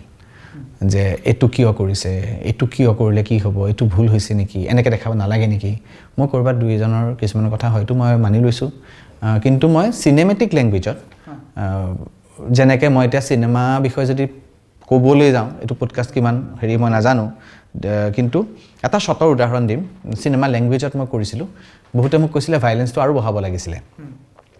য'ত মানে বাংলাদেশী বুলি আমি ধৰি লৈছোঁ যে কেইজনমান মানুহে আহি সত্ৰ মাটিত সোমাল আৰু আমাৰ প্ৰটাগনিষ্টজন বা লগৰ ল'ৰা কেইটামান গৈ এটা জেগাৰ পৰা দেখিলে সিহঁত ওলাই গৈ তাতে দূৰত মাৰপিট কৰে কাজিয়া কৰে কেমেৰাটো কিন্তু তাৰ লগত যোৱা নাই এতিয়া মই এজ এ ডিৰেক্টৰ মইতো মানে ব্লাইণ্ডলি কাম কৰা নাই মই জানো যে কেমেৰা সেইখিনিলৈকে নিম মই ভাবিবও পাৰোঁ যে কেমেৰা মই আৰু ওচৰলৈ নিম মই কিমান ওচৰলৈ নিম কিয় নিম সেইটো মোৰ সিদ্ধান্ত মোৰ পেইণ্টিংখনত মই কোনকেইটা শ্বট কেনেকৈ আঁকোঁ তো সেই ক্ষেত্ৰত মই ইয়াক কমাৰ্চিয়েলি হিট কৰিম বুলি যদি ভাবিলোহেঁতেন মই ভাইলেঞ্চটো হয়তো আৰু দিলোহেঁতেন কিন্তু মই ফিল্ম লেংগুৱেজত সেইদিনাখন এজ এ ডিৰেক্টৰ মই ট্ৰিটমেণ্টটো এইটো কৰিছোঁ যে এজ এ অসমীয়া জাতি আমি তেনেকুৱা এটা জেগাত গৈ সদায় এটা ছেফ জ'নত ৰৈ যাওঁ আমাৰ পৰা কেইজনমান মানুহ গৈ পেলাই তাতে মাৰপিট কৰিছে কিন্তু এইটো এটা ছাবজেক্টিভ হিচাপে আমি গ'লোঁ অসমীয়া মানুহ তাতে ৰ'লোঁ আমি মাৰপিট কৰিবলৈ যোৱা নাই আমি কাজিয়া কৰি দূৰৰ পৰা চাই আছোঁ তাতে আমাৰ প্ৰটাগনিষ্ট কিং কৰে গৈ কাজিয়া কৰিছে তাতে সি মাৰ খাইছে তাৰ পৰাই সি ওলাই গৈছে তাৰ পৰাই জীৱনত তাৰ উত্থান পতন সকলো হৈছে কিন্তু আমি অসমীয়া জাতিটো তেনেকুৱা বহুত ল'ৰাক আমি পঠিয়াই দি আমি দূৰৰ পৰা ৰং চাইছোঁ গতিকে সেই চিনেমাখনত সেই শ্বটটো মই ভিতৰলৈ লৈ যাওঁ এইটো যদি কোনোবা চিনেমাত তেনেকৈ ভাল পোৱা মানুহ বা তেনেকৈ চাব জনা মানুহ থাকে হয়তো চাব সেইকাৰণে মই কৈছোঁ যে চিনেমা দৃষ্টিভংগীৰহে মিল মই কৰা চিনেমাখন কোনে কোনটো দৃষ্টিভংগী লয় আৰু পইচা ঘটিম বুলি যদি কৰোঁ তেতিয়াহ'লে এইখন চিনেমা মই সাংঘাতিক কমাৰ্চিয়েলি কৰিব পাৰোঁ আজিৰ তাৰিখতো পাৰোঁ নিশ্চয় দাদা আপুনি যে এইটো কমাৰ্চিয়েলি কৰিম বুলি কৰা নাই সেইটো মই ভাল লাগিছে নিশ্চয় কাৰণ এইটো কমপ্লিটলি মই আগতেও কৈছোঁ যে আমাৰ প্ৰডিউচাৰজনে মোক যি ধৰণে ৰাস্তা দেখায় কাৰণ আমাৰ এইটো কথা সদায় ওলায় প্ৰডিউচাৰসকলেতো আমাৰ ইয়াত প্ৰডাকশ্যন কোৰ্চ কৰা নহয় বা তেওঁলোকৰ হাড়ে হুমে যে চিনেমা কৰা মানুহ নহয় তেওঁলোকে জীৱনত বেলেগ বেলেগ কাম কৰি যদি কষ্টৰ অকণমান পইচা হৈছে তেওঁলোকে ভাবে মই ভাল চিনেমা এখন কৰিম গতিকে সম্পূৰ্ণ দায়িত্ব আমাৰ ডাইৰেক্টৰসকলক দিয়ে গতিকে সেই ক্ষেত্ৰত মই ভাবোঁ যে ডাইৰেক্টৰসকলৰ দায়িত্ব বহুত বেছি কাৰণ আমাৰ ইয়াত ডাঙৰ এনেকুৱা প্ৰডাকশ্যন হাউচ নাই যে ৰেড চিলি নিচিনা বা 20th Century Fox বা কিবা হয়নে নহয় গতিকে আমি ইয়াত দুই এটা মই জিলৰ কথা মই কোৱা নাই বা মই দুই এজন মানুহৰ কথা কোৱা নাই মই এটা প্ৰডাকশ্যন হাউচ বুলি ক'লে যিটো হয় আমাৰ ইয়াত তেনেকুৱা নহয় আমাৰ ইয়াত actually maximum independent film director তেওঁলোকক কিছুমান মানুহে পইচা দি প্ৰডিউচ কৰে আৰু তেওঁলোকেহে চিনেমা কৰি আছে গতিকে বেছিভাগটো ফিল্ম সেলফ ফাইনেন্সে হয় সেলফ সাপোৰ্টেডে হয় বহুত ক্ষেত্ৰত প্ৰথমতে বিশেষকৈ কেৰিয়াৰৰ দাদা এজন ডাইৰেক্টৰৰ ওপৰত বহুত ৰেছপনচিবিলিটি হয় হয় কাৰণ এজন ফিল্মক আপুনি কেনেকৈ অডিয়েঞ্চেছৰ মাৰ্গৰ পৰা দেখাব খোজে সিহঁতক কি দেখাবলৈ এটা ডাইৰেক্টৰৰ মাথাত থাকে এডিটৰে সেইটো কাট এণ্ড পুট এইবিলাক চব এডিটিং কৰে কিন্তু ডাইৰেক্টৰে মেইন ফিল্মৰ যোনটো ভিজনটো তেখেতৰ থাকে আৰু তেখেতৰ ওপৰতো দায়িত্ব থাকে কি প্ৰডাকশ্যনৰ কষ্ট চব মিলাই সেই হিচাপে ডাইৰেক্টৰ এজন ফিল্মৰ এটা ফিল্ম এটা বনোৱাৰ সময়ত এজন হেড বুলি ধৰিব পাৰে নিশ্চয়ভাৱে হয় চিনেমা বস্তুটোৱে ডিৰেক্টৰ মিডিয়াম আপুনি শুদ্ধ কথা কৈছে চিনেমা কথাটোৱে কমপ্লিটলি ডিৰেক্টৰ্ছ মিডিয়াম ইয়াত এটা বৰ ডাঙৰ ক্লেছ হয় কিন্তু যে প্ৰডিউচাৰে এটা কনচেপ্ট যদি পিচ কৰে ডিৰেক্টৰজনক যে মই এই বস্তুটো এনেকৈ কৰিব খুজিছোঁ তেতিয়া তেওঁ হৈছে ডিৰেক্টৰজন হৈছে আচলতে আমি পেপাৰ এখন যদি ভাবোঁ তেতিয়াহ'লে আমাৰ পেপাৰৰ যেনেকৈ এডিটৰজনেই মেইন হয় চিনেমাখনৰ ডিৰেক্টৰজনেই মেইন হয় তেনেকৈ পাকঘৰ এটাত ৰান্ধনীজন মেইন হয় মই যিমানে ডাঙৰ হোটেল এখন নুখোলোঁ কিয় মই মালিক হৈ বহি থাকিলে কিন্তু মোৰ মানুহ নাহিব তাতে ৰান্ধনীজন ভাল হ'ব লাগিব তেনেকৈ পেপাৰ এখন চলিবলৈ এডিটৰজন তেনেকুৱা আৰু চিনেমাখন চলিবলৈ ডাইৰেক্টৰ এজন এনেকুৱা তাতে যে দাদা ৰান্ধনীজনে যেতিয়া খানা বনাই আছে ধৰক আপুনি ৰান্ধনী হয় আপুনি খানা বনাই আছে তাৰে মাজত যে মালিকে আহি পেলাই ক'ত নহয় তই এইটো বনা এইটো সেইটো ক্ষেত্ৰত হয় কিন্তু আমাৰ সেই ক্ষেত্ৰতো মই অসমীয়া চিনেমাত কওঁ আমাৰ সেইটোৱে মই প্ৰথম ক'লোঁ মেক্সিমাম আমাৰ ইণ্ডিপেণ্ডেণ্ট ডিৰেক্টৰে হয় গতিকে যদি তেনেকুৱা প্ৰপাৰ ৱৰ্ক ছেটআপ এটাত কাম কৰে মই এইটো কথাও লগতেই ক'ব খোজোঁ যে ক্ৰিয়েটিভ ডিৰেক্টৰ্ছৰ এটা টীম থাকে আমাৰ ইয়াত ডিৰেক্টৰজনে যেতিয়া ডিৰেকশ্যন কৰিব যায় স্ক্ৰিপ্টখন এনালাইচিছ কৰাৰো বহুত এটা টীম থাকে য'ত আমি এটা লেব বা কিবা হৈ কেতিয়াবা আহোঁ কিন্তু ডাঙৰ প্ৰডাকশ্যন হাউচ এটাত কেতিয়াবা যিটো আমি দুই ধৰণৰ চিনেমা এটা ইণ্ডিপেণ্ডেণ্ট আৰু এটা ইনষ্টিটিউচনেল চিনেমাত ডিৰেক্টৰজনক এজন এপইণ্টিহে ৰখা যায় তুমি যোৱা তুমি এইখিনি শ্বট মোক লৈ দিয়া মই এনেকৈ ভাবিছোঁ কিন্তু তাৰ কাৰণে স্ক্ৰিপ্ট ৰাইটিঙৰ টীমটোৰ লগত তেওঁ কথা পতাব কিন্তু স্ক্ৰিপ্ট ৰাইটিঙৰ এটা বেলেগ টীম থাকিব যি বহুত ডাঙৰ স্ক্ৰিপ্ট ৰাইটাৰ্ছৰ উপদেশ লৈ বা সেই স্ক্ৰিপ্টখন কৰিবলৈ সেই স্ক্ৰিপ্টখন চেল হ'বৰ কাৰণে কোনোবা ডাঙৰ কোম্পেনীৰ লগত কিবা লগটো ইউজ কৰিম নেকি আজি বোলে মোৰ বাইকৰ শ্ব' এটা মই তাতে এটা ব্ৰেণ্ড মই দেখাই দিলোঁ তেতিয়াহ'লে মোৰ চিনেমাখনৰ 50% তেওঁলোকে প্ৰডিউচ কৰি আছে সেই কথাবিলাক কিন্তু ইণ্ডিপেণ্ডেণ্ট ফিল্ম মেকাৰ এজনে প্ৰথমতে নাভাবে সেইটো কমাৰ্চিয়েল এংগুলত এটা ইনষ্টিটিউচনেল ফিল্মে ভাবে কেতিয়াবা যে আমি প্ৰডাক্ট এটা ইণ্ট্ৰডিউচ কৰি দিওঁ এইগৰাকী মানুহক লৈ লওঁ এইটো হ'লে মোৰ হেলিপেডটো ফ্ৰী হৈ আছে তো এই ধৰণৰ অংক কেলকুলেশ্যনছবিলাক ডাঙৰ চিনেমাত থাকে এতিয়া ইণ্ডিপেণ্ডেণ্ট চিনেমাটো পইচাৰ কাৰণে আমি কেতিয়াবা তেনেকুৱা ধৰণৰ সিদ্ধান্ত ল'ব লগা হয় কিন্তু সেই সিদ্ধান্তবিলাক যিমান বেছি মানে অপ্ৰয়োজনীয় সিমানখিনি নহ'লে চিনেমাখন শুদ্ধ ৰূপত থাকে নহ'লে সেই চিনেমাবোৰ ডাইলট হৈ যায় দাদা যেনে আমি কথাখিনি পাতিলোঁ তাতে এটা বস্তু মই গম পাইছোঁ যে এজন ইণ্ডিপেণ্ডেণ্ট ফিল্ম মেকাৰৰ কাৰণে বহুত কনষ্ট্ৰেইনছ আহি যায় চিন্স ইয়াতে কনষ্ট্ৰেইনছ আহে কেতিয়াবা কম্প্ৰমাইজেছ হয় কাৰণ এক্টাৰ কেতিয়াবা অলপ বেয়া ল'ব লাগে কেতিয়াবা কেইটামান বস্তু বেয়া হ'ব পাৰে যে সেনেকুৱা কনষ্ট্ৰেইনছক আপুনি কেনেকৈ ডিল কৰে প্ৰথম কথা মই সদায় এইটো কথাই কওঁ যে মই নিজকে মই আজিলৈকে বৰ বেছি ডাঙৰ বাজেটৰ চিনেমা চুব পোৱা নাই কিন্তু মই ভাবোঁ যে মোৰ প্ৰিপেৰেশ্যনটো সেইটো হৈ আছে কাৰণ মই ক্লাছ 1 দিয়াৰ পিছতে মই ক্লাছটো দিম গতিকে মই MA পৰীক্ষা দিবৰ কাৰণে মই সেইখিনি লেভেললৈকে মই নিজৰ মোৰ পঢ়া শুনাখিনি শুদ্ধ কৰি গৈ আছোঁ সেইকাৰণে মই খুব কম বাজেটত যেতিয়া ভাল চিনেমা কৰি আছোঁ মই এতিয়া সেইটো মোৰ টীমো তেনেকৈ হৈ গ'ল যে বেছি বাজেটৰ চিনেমা থাকিলেও মই সেই পইচাকেইটা ক'ত ব্যৱহাৰ হ'ব লাগে মই জানো সেই ক্ষেত্ৰত মই প্ৰশ্নটোৰ উত্তৰ দিবলৈ গৈছোঁ মই সেইকাৰণে আজিৰ তাৰিখত মই কওঁ যে এটা ডাঙৰ ছেট বনাবলৈ সমস্যা হ'ব পাৰে মোৰ হাতত পইচা নাই কিন্তু কনভিনচিং ৱেট স্ক্ৰিপ্টখন মই সলাবলৈ মই নাভাবোঁ আজি মই এটা সৰু ডাইলগেৰে হয়তো মই এতিয়া মই নকওঁ যিখন চিনেমা মই এতিয়া কৰি আছোঁ সেইখন অকণমান কমাৰ্চিয়েলি ভাবিছোঁ কমাৰ্চিয়েলি ভাল চিনেমা মানে ভাল চিনেমা এনে কমাৰ্চিয়েল ভাবিছোঁ তো সেইখনত কিন্তু মই আৰু কমাৰ্চিয়েল বুলি যদি কওঁ মই ভেজা fry is one of my favourite Indian cinema তো সেইখন চিনেমাত কমাৰ্চিয়েলি ছাকচেছ হৈছিল কিন্তু বাজেট আকৌ বহুত বেছি নাছিল গতিকে কিন্তু মানুহ বিশ্বাস কৰিছে সেই কনভিনচিং হৈছে সেই কথাটোতে কওঁ যে মই as a script writer develop হ'ব খোজোঁ মই এজ এ ডিৰেক্টৰ ডেভেলপ হ'ব খোজোঁ যে পৰিস্থিতি যিয়ে নহওক কিয় সেই পৰিস্থিতিটোক স্ক্ৰিপ্ট ৰাইটাৰজনে নিজৰ কণ্ট্ৰলত আনি মানুহক বিশ্বাসযোগ্যভাৱে কাহিনী এটা ক'ব পাৰিব লাগে কি অসমীয়া ইণ্ডাষ্ট্ৰি চামৱেৰ ক'ৰবাত ছাৰ্ভাইভ কৰি আছে আপোনাৰ মতে এইটো গ্ৰ' কৰি আছে নে ছাৰ্ভাইভ কৰি আছে কাৰণ আমাৰ যোনটো এটা পূৰা বেৰ এটা প্ৰডাকশ্যন হাউচ কিবা এটা থাকিব লাগিছিলে যোনটো নাই আমাৰ ইণ্ডিপেণ্ডেণ্টলি বহুতে কৰি আছে, বহুতে নিজৰ পইচা লগাই আছে, নহ'লে কেইটামানে মিলি কৰি আছে। তো এইটো এক প্ৰকাৰৰ পৰা ছাৰ্ভাইভেল হয়। তাৰপিছত যেতিয়া আমি যেনেকুৱা ফিল্মছ ওলাই সেইবিলাকে অলপ দেখুৱাটো দিয়ে, কিন্তু আমাৰ এটা মনত বেয়া এটা থাকে কি আমি যেনেকুৱা ফিল্ম আৰু কিয় হ'ব নোৱাৰে, দুখ এটা থাকে। এইটো মই এনেকৈ ভাবোঁ যে চিনেমা বোলা বস্তুটো এদিনত কোনেও নোৱাৰে, সময় পৰিস্থিতি লৈ লৈ প্ৰত্যেক ফিল্ম মেকাৰ বেলেগ, কিন্তু এটা ইক' ছিষ্টেম চিনেমা লৈ জগত লৈ এটা ডিছকাশ্যন। আজি আপুনি চিনেমা লৈ পেলাই কথা পাতিব আহিছে, আপুনি ঝুলন কৃষ্ণ মহন্তৰ ওচৰত অহা নাই, আপুনি সেই এজন ফিল্ম মেকাৰ ওচৰত আহিছে। তো আপোনাৰ ক'ৰবাত চিনেমাৰ ইণ্টাৰেষ্ট আছে কাৰণেহে আপুনি মোৰ ওচৰত আহিছে, হয়। এখন চিনেমা ৰিলিজ দিয়াৰ আগত আৰু পিছত এটা ফিল্ম কনচিয়াছনেছ হয়। সেই ফিল্ম কনচিয়াছনেছটো চিনেমাখন যেতিয়া হলত গৈ পেলাই মানুহে ডিচএপইণ্ট হৈ ওলাই আহে, আকৌ কনচিয়াছনেছটো কাটি যায়। লগত আহিব ফিল্ম লিটাৰেচি। এতিয়া ফিল্ম লিটাৰেচি বুলি ক'লে মানুহে চিনেমাখন চোৱাৰ যিটো বৌদ্ধিক স্তৰ, যেনেকৈ মই এই কথাটো ভাবোঁ যে cinema actually commercial, cinema actually কিবা ফেষ্টিভেল এনেকুৱা ধৰণৰ একো মাপকাঠি মই বাহিৰৰ দেশৰ ক্ষেত্ৰত নেদেখোঁ, কিন্তু ভাৰতবৰ্ষৰ ক্ষেত্ৰত দেখোঁ। কাৰণ ভাৰতবৰ্ষত বহুত বেছি চিনেমা প্ৰডিউচ হয়। দ্বিতীয়তে সেই প্ৰডিউচবিলাকৰ ইণ্টেনশ্যনবিলাক বেলেগ বেলেগ হয়, যে মই এই টাৰ্গেট অডিয়েঞ্চটোক মই লৈ ল'ম। সেই টাৰ্গেট অডিয়েঞ্চটো সাধাৰণতে আমাৰ ইউথখিনি হয়, হয়নে? সৰু ল'ৰা ছোৱালীক টাৰ্গেট কৰি আমাৰ চিনেমা খুব কম হয়। আৰু মানে এটা এজৰ পিছত বোলে 50+, 45+, সেই ধৰণৰ এজটো, আৰু যিটো অকণমান বেছিকৈ পঢ়া শুনা কৰিছে, মানে বেছিকৈ কলেজ গৈছে, বেছি বৌদ্ধিকভাৱে তেওঁলোক সবল, সেই মানুহখিনি কিন্তু গৈ পেলাই চিনেমা হলত চিনেমা চাইগৈ নে তেওঁলোকে যি ক্ৰিটিচাইজ কৰে যে চিনেমাখন ভাল হ'ল নে বেয়া হ'ল, নে তেওঁলোকে ফেষ্টিভেলত গৈ চায়? এতিয়া ফেষ্টিভেলত যদি চোৱা, মই যদি কলিকতালৈ যাওঁ তেতিয়াহ'লে মই দেখা পাওঁ যে এটা 45, 50, 65, 80 বছৰৰ মানুহেও গৈ ফেষ্টিভেলত, কলকাতা ফিল্ম ফেষ্টিভেলত চিনেমা চাই আছে। মই গোৱালৈ যদি যাওঁ তেতিয়াহ'লে ভাৰতবৰ্ষৰ বিভিন্ন ঠাইৰ পৰা মানুহে গৈ তেনেকৈ চিনেমা চাই আছে। অসমত যিকেইটা ডাঙৰ ফেষ্টিভেল হৈছিলে, যেনে গুৱাহাটী ইণ্টাৰনেশ্যনেল ফিল্ম ফেষ্টিভেল, বন্ধ হৈ গ'ল, হয়। এইটো ভাল, চৰকাৰ এটা খুব ধুনীয়া পদক্ষেপ আছিল, বন্ধ হৈ গ'ল। এতিয়া গুৱাহাটী এছিয়ান ফিল্ম ফেষ্টিভেল হৈ আছে। কোনকেইজন মানুহে চিনেমা চাব যায়? মই ক'বলৈ মোৰ একেবাৰে লাজ নালাগে যে ফেষ্টিভেলত চিনেমা যিকেইজন মানুহে চাবলৈ যায় তেওঁলোকে ফিল্ম মেকাৰবিলাকো কমকৈ যায় আমাৰ অসমত। হ'ল ঠিক আছে, তেওঁলোকে হলত চাবলৈ যায়নে? মই দেখা পাওঁ যে হলতো তেওঁলোকে কমকৈ চিনেমা চাবলৈ যায়।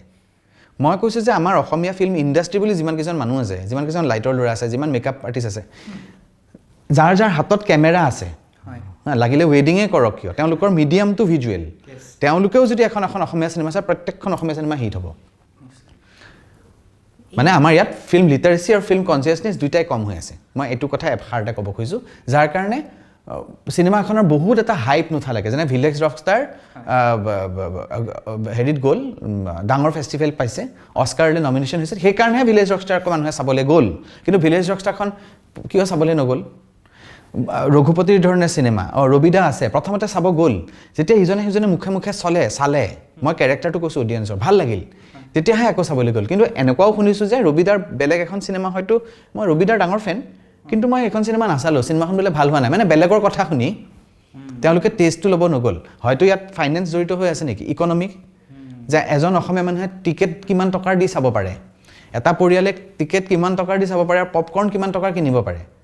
মোৰ ইয়াৰ পৰা চিনেমা হলটোলৈ যাওঁতে কিমান সময় লাগে, কিমান কষ্ট হয়, মোৰ হাততে থকা মোবাইলটোলৈ মই ৰৈ থাকিম নেকি? বা চিনেমাখন হলত ৰিলিজ দিয়াৰ পিছত যে OTTত আহিব সেইটো মই জানোৱেই নেকি অলৰেডি? তেতিয়া মই ঘৰতেই চাম। মোৰ ছাবস্ক্ৰিপশ্যন ল'লে 1500 টকাৰ ছাবস্ক্ৰিপশ্যন ল'লে বছৰ ধৰি মোৰ 4টা মানুহ একেলগে চাব পাৰোঁ। এদিনত 1500 টকাৰ টিকেট মোৰ এখন চিনেমা হললৈ চাবলৈ গ'লে ওলাই যায়। এইবিলাকেও মেটাৰ কৰে নেকি? তো মই সেইকাৰণে কৈছোঁ ইক'ছিষ্টেম, এই চিনেমাৰ ইক'ছিষ্টেমটো যেতিয়ালৈকে ঠিক নহয় তেতিয়ালৈকে চিনেমাৰ এই সমস্যাবোৰ কিন্তু সমাধান নহয়। অসমীয়া ফিল্ম ইণ্ডাষ্ট্ৰী যেনেকৈ আপুনি ক'লে এটা ইক'ছিষ্টেমটো আপুনি এইবিলাক চবে ডেভেলপ কৰি আছে লাহে লাহে, কিন্তু যোনটো হোৱা নাই এতিয়ালৈ, এইভাগে এটা মাৰ্কেটিঙৰ প্ৰব্লেমো বুলি ক'ব আছে মাৰ্কেটিঙৰ প্ৰব্লেম আছে। কাৰণ যেনেকুৱা আপুনি মোক বুজাইছে, মেজৰলি চাউথ ইণ্ডিয়ান ইণ্ডাষ্ট্ৰি প্ৰথমে কি হৈছিলে মই যেনেকুৱা জানো, আগতে আলু অৰ্জুনৰ ফিল্মছবিলাক আগতে হেৰি হৈছিলে, পাইৰেটেড হৈছিলে এক সময়ত। তেখেতে নিজে কয় যে মোৰ বহুত ফিল্মছ পাইৰেটেড হৈছিলে, তাৰপিছত তেখেতক তাৰ পৰা জনা হ'ল, তাৰ পৰা তেখেতে তাৰে নেক্সট ভাগ ওলাইছিলে, যেনে KGF কাহিনী, সেইটো ফাৰ্ষ্ট পাৰ্টটো চবে পাইৰেটেড ফোনতে চাইছিলে, তো ছেকেণ্ড পাৰ্টটোহে কিবা কৰি সিহঁতে ফিল্মত প্ৰডিউচ কৰাৰ পিছতহে গৈছিলে। সেনেকেই সিহঁতৰ এটা ডেভেলপমেণ্ট আহিছিলে। সেনেকুৱা ডেভেলপমেণ্ট আমি অসমীয়া ইণ্ডাষ্ট্ৰীত আনিব পাৰিমনে? নিশ্চয় পৰা যাব, তেনেকুৱা নোৱাৰাৰ কোনো কথা নাই। কিন্তু এতিয়া পাইৰেচিৰ ক্ষেত্ৰততো চবতকৈ ডাঙৰ ভিক্টিম জুবিনদাৰ লাষ্ট চিনেমাখন তো মানুহেতো জুবিনদাৰ চেণ্টিমেণ্টতে চিনেমাখন বহুতে চাইছিলে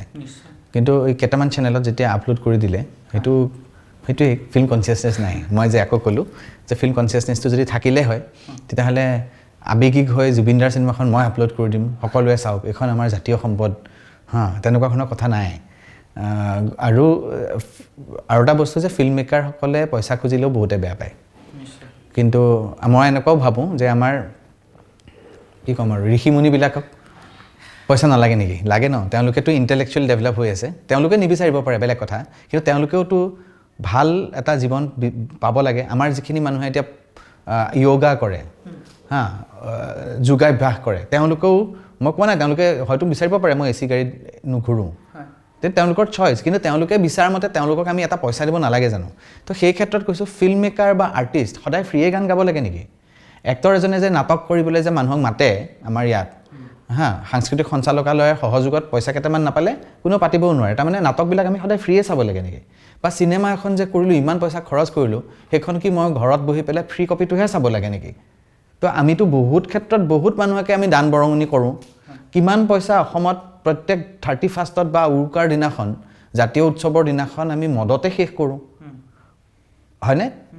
মই মদৰ লগত তুলনা নকৰোঁ কিন্তু তথাপিও চিনেমাখনৰ ইমানো মৰ্যাদা নাই নে যে গৈ পেলাই তুমি এখন হলত গৈ চিনেমাখন পইচা দি পেলাই চোৱা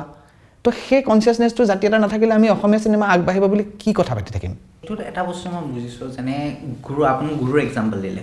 গুৰু এজনেও যদি শিক্ষা দিয়ে তাৰপিছত এটা গুৰু দক্ষিণাত তাৰ অধিকাৰ থাকে হয় সেনেকৈ ফিল্ম আপোনাৰ মই এটা পুৰণা ইণ্টাৰভিউ চাইছিলোঁ আপুনি নিজে কৈছিলে যে যেতিয়া আপুনি ফিল্ম এটা বনাই আছে সেইটো আপুনি ডনেশ্যন হিচাপে হেৰি কৰি আছে কাৰণ সিটো হেৰি লৈ নলয় এক প্ৰকাৰৰ পৰা এজন অডিয়েঞ্চে এটা ডনেট কৰি আছে নিজৰ চামটো নিজৰ হেৰি লয় ফিল্মলৈ এই বস্তুটো আজিকালি প্ৰব্লেম হৈছে কি অ'টিটিৰ জগতত এনেকুৱা হৈছে কি কনভিনিয়েন্স অভাৰ ৱৰ্ক আহি গৈছে তেতিয়া মানুহবিলাক আগতে যেনেকৈ ফিল্মতো লাইক হলত যাওঁ মিলি ফেলে যাওঁ ছানডে ছেটাৰডে এতিয়া সেই ভাৱটো গুচি গৈছে আগতে ফিল্ম প্ৰেমী বুলি ক'লে মোক একবাৰ কৈছিল এজন ভাল এক্টৰজনে কৈছিলে কি কয় চাৰ্ট টাৰ্ট খুলি ফেলে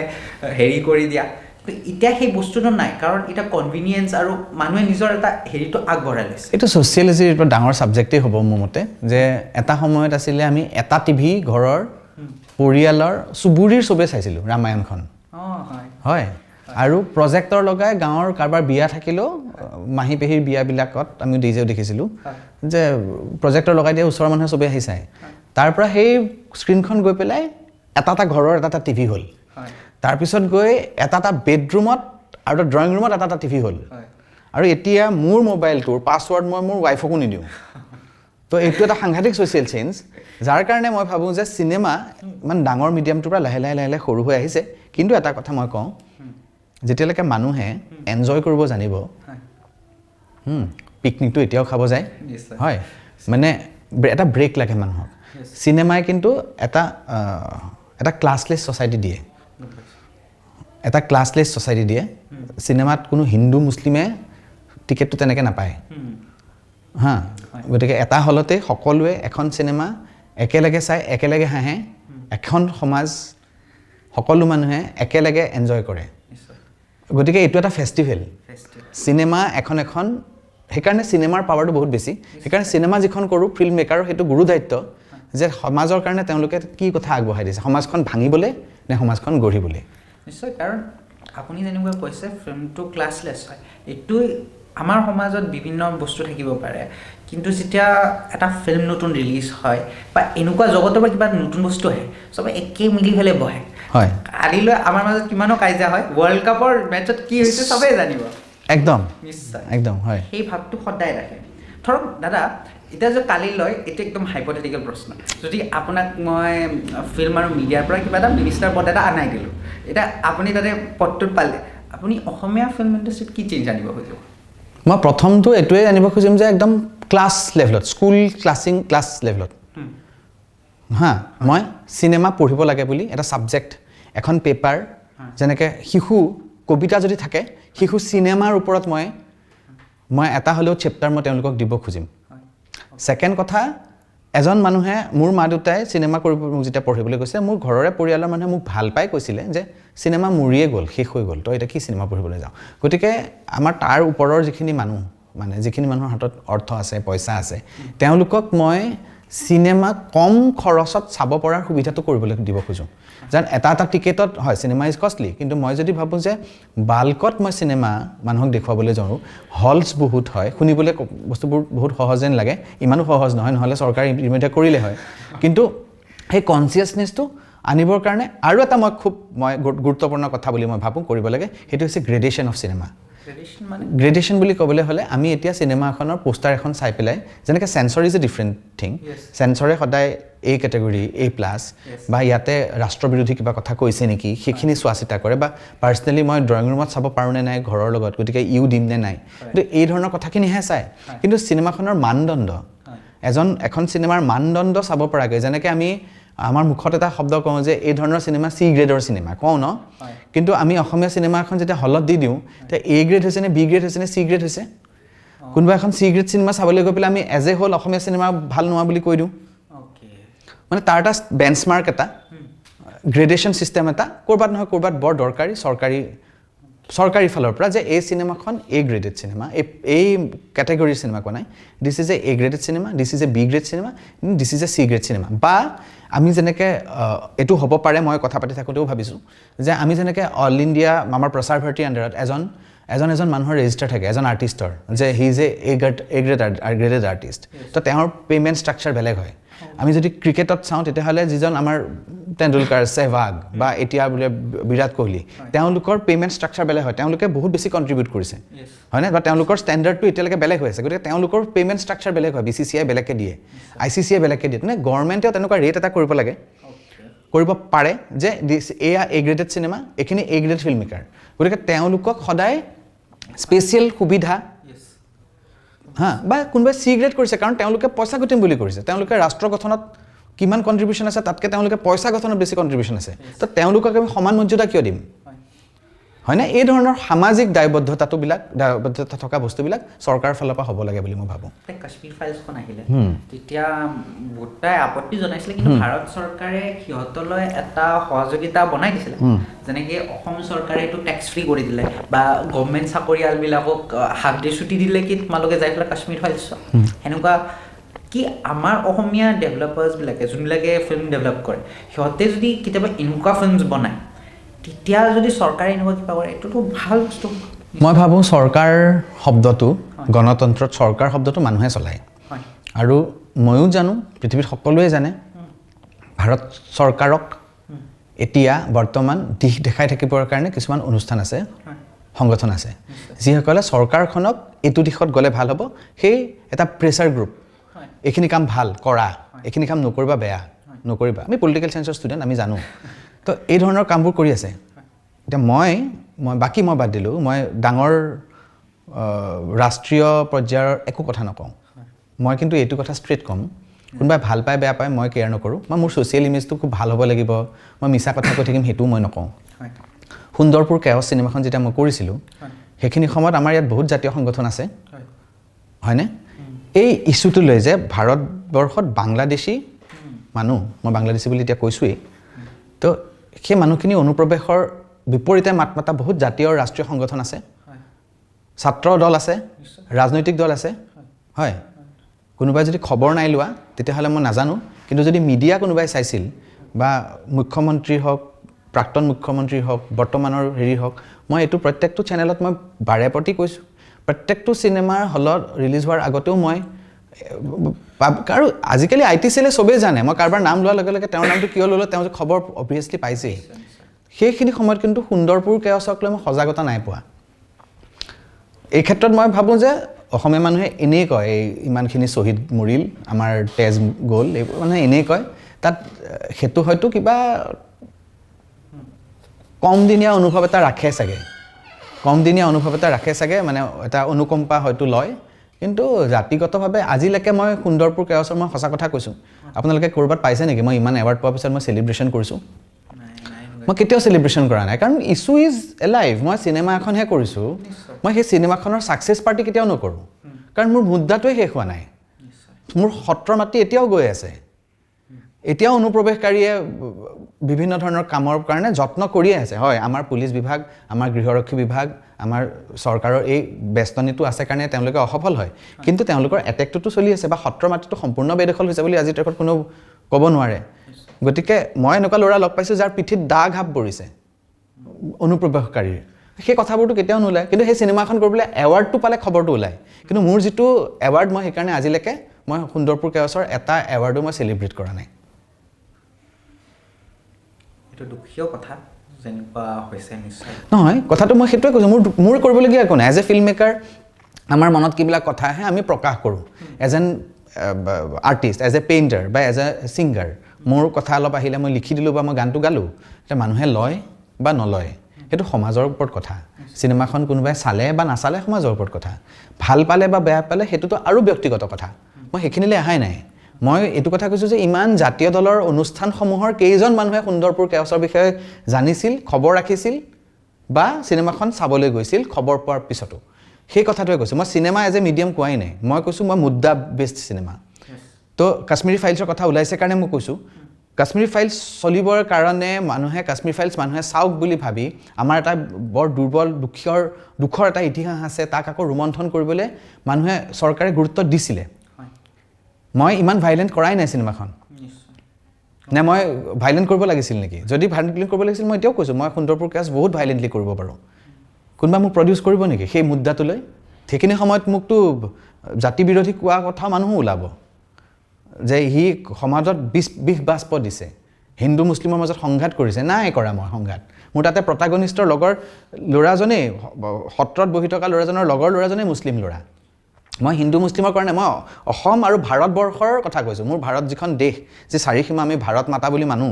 সেই ভাৰত দেশখনক সুৰক্ষা দিবৰ কাৰণে ভিতৰৰ মানুহ হওক বাহিৰৰ মানুহ হওক মই জাতি বৰ্ণ ধৰ্ম নিৰ্বিশেষে কৈছোঁ কোনজন মানুহে নিজকে ইণ্ডিয়ান বুলি কয় ভাৰতীয় বুলি কয় আৰু কোনজনে নিজকে ভাৰতীয় বুলি নকয় সেই কথাখিনিহে মই তাত সুন্দৰপুৰ কেওছত পাতিছোঁ কিন্তু সেই কথাখিনি পাতিবলৈ কেইজন মানুহে ইমান আগ্ৰহ দেখালে নেশ্যনেল লেভেলত তামিল চিনেমাত কাশ্মীৰী ফাইলছত যিমান মানুহে দেখাইছিল তাৰমানে নাই দেখুৱা সেইকাৰণে মই আকৌ কৈছোঁ অসমৰ চিনেমাত ইক'চিষ্টেমটো নাই হোৱা আপোনাৰ যিখিনি কথা ক'লে সেইখিনি শুনি দুখ লাগে অসমৰ এই অৱস্থাটো চাই এটা বেয়া লাগে নিশ্চয় ন অকল চিনেমাৰ ক্ষেত্ৰতে মই নকওঁ কিতাপো ইমান পাব্লিছ হয়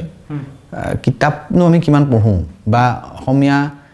খাটি অসমীয়া গান বা খাটি অসমীয়া খাদ্য বা খাটি অসমীয়া বস্ত্ৰ গামোচাখন কোনটো বস্তুৰ প্ৰতি আমি ইমান কনচিয়াছ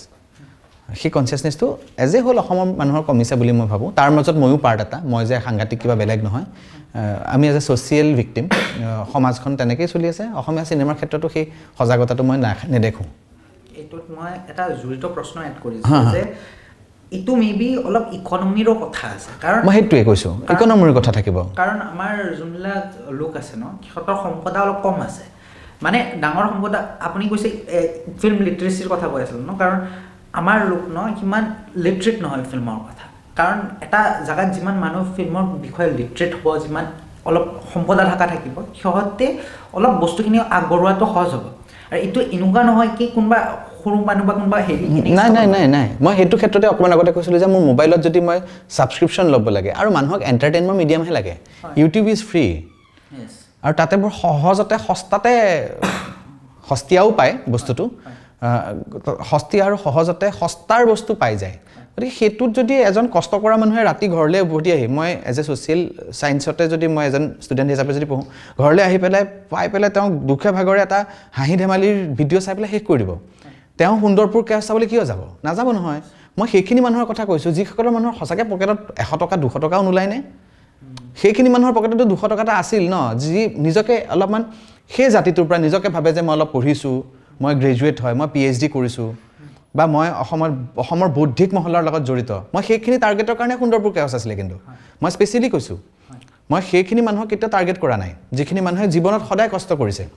সেইখিনি মানুহৰ কাৰণে যদি মই চিনেমাখন কৰিব লগা হয় প্ৰডিউচাৰৰ লগত কথা পাতি মই বেলেগ এখন চিনেমা কৰিম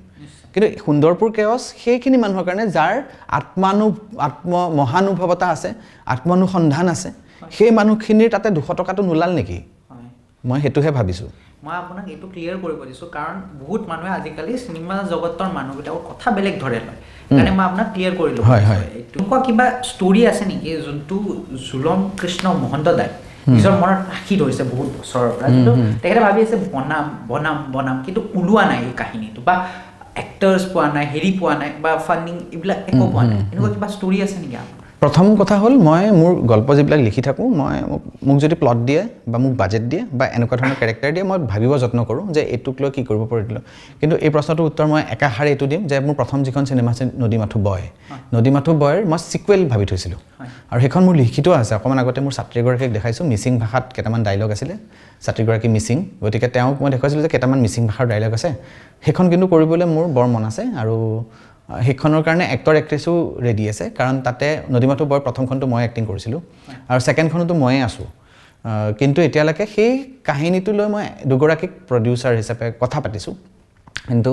তেওঁলোকৰ লগত মোৰ যিটো ডিজাইনিং সেইটো মিলা নাই গতিকে বাজেটৰ কথাটো পিছতে আহিব মই যিটো ডিজাইন কৰিছোঁ তেওঁলোকৰ লগত মিলা নাই কাৰণে মই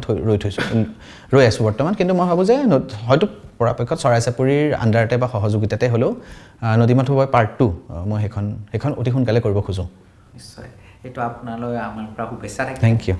ৰেপিড ফায়াৰ এটা সৰু মাৰি দিওঁ বিৰাট বঢ়িয়া ঠিক আছে মই ৰেপিড ফায়াৰ দিবলৈ ৰৈ আছোঁ তো আমি সমুবেশত সুধি আছোঁ যে আপোনাক ক'ব লাগিব কি আপোনাক কি ভাল লাগে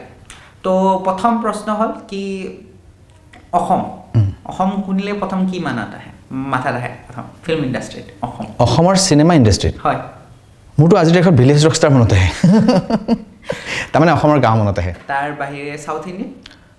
ইণ্ডিয়ান বুলি ক'লে মোৰ তেওঁলোকৰ যিটো কালচাৰ সেইটো মোৰ মনত আহে ফিল্ম ইণ্ডাষ্ট্ৰীটো কাৰণ মই চিনেমা বুলি কোৱাৰ লগে লগে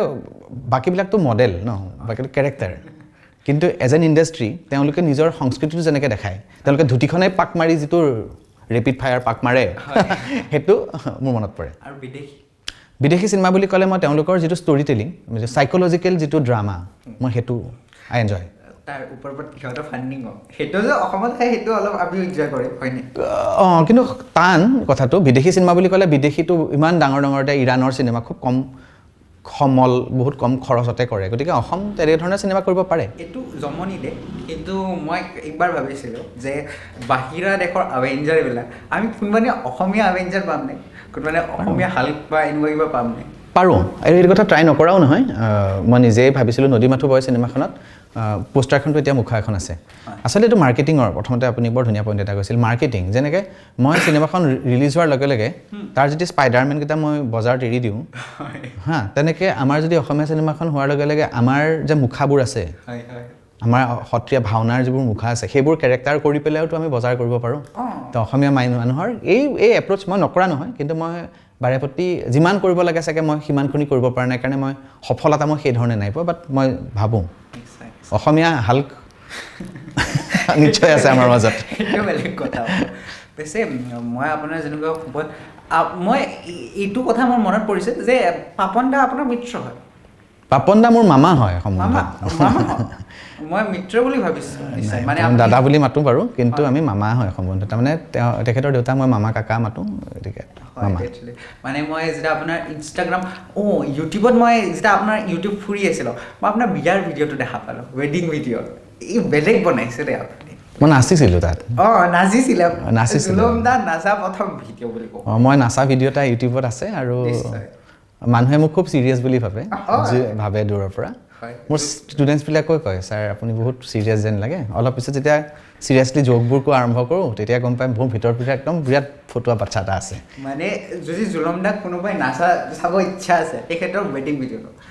কোনে কৰিছিলে সেইটো মোবাইলতে কোনোবাই কৰিছিল নেকি নাজানো আৰু আমাৰ ৱেডিঙত চাগে ল'ৰা এজন আছিলে মোৰ বন্ধু হিমাংশু শৰ্মা তেওঁ মোৰ ৱেডিঙৰ গোটেই কাভাৰেজখিনি কৰি দিছিলে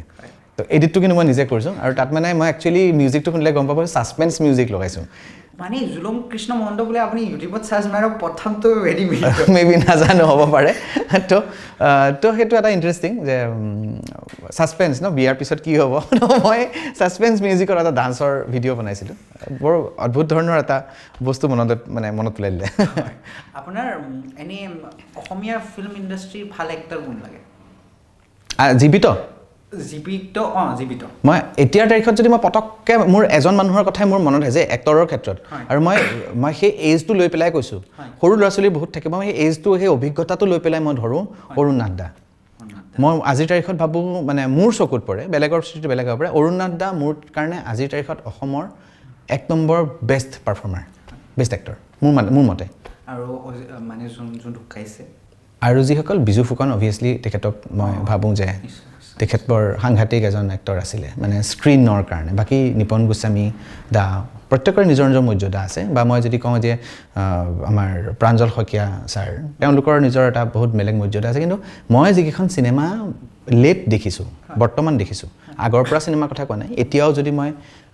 তাৰিখখনো চালোঁ ইফালে মই ৰবিদাৰ এখন কি আছিলে ৰঘুপতিও চালোঁ গতিকে মই সেই যে ভাৰ্চিটিলিটিটো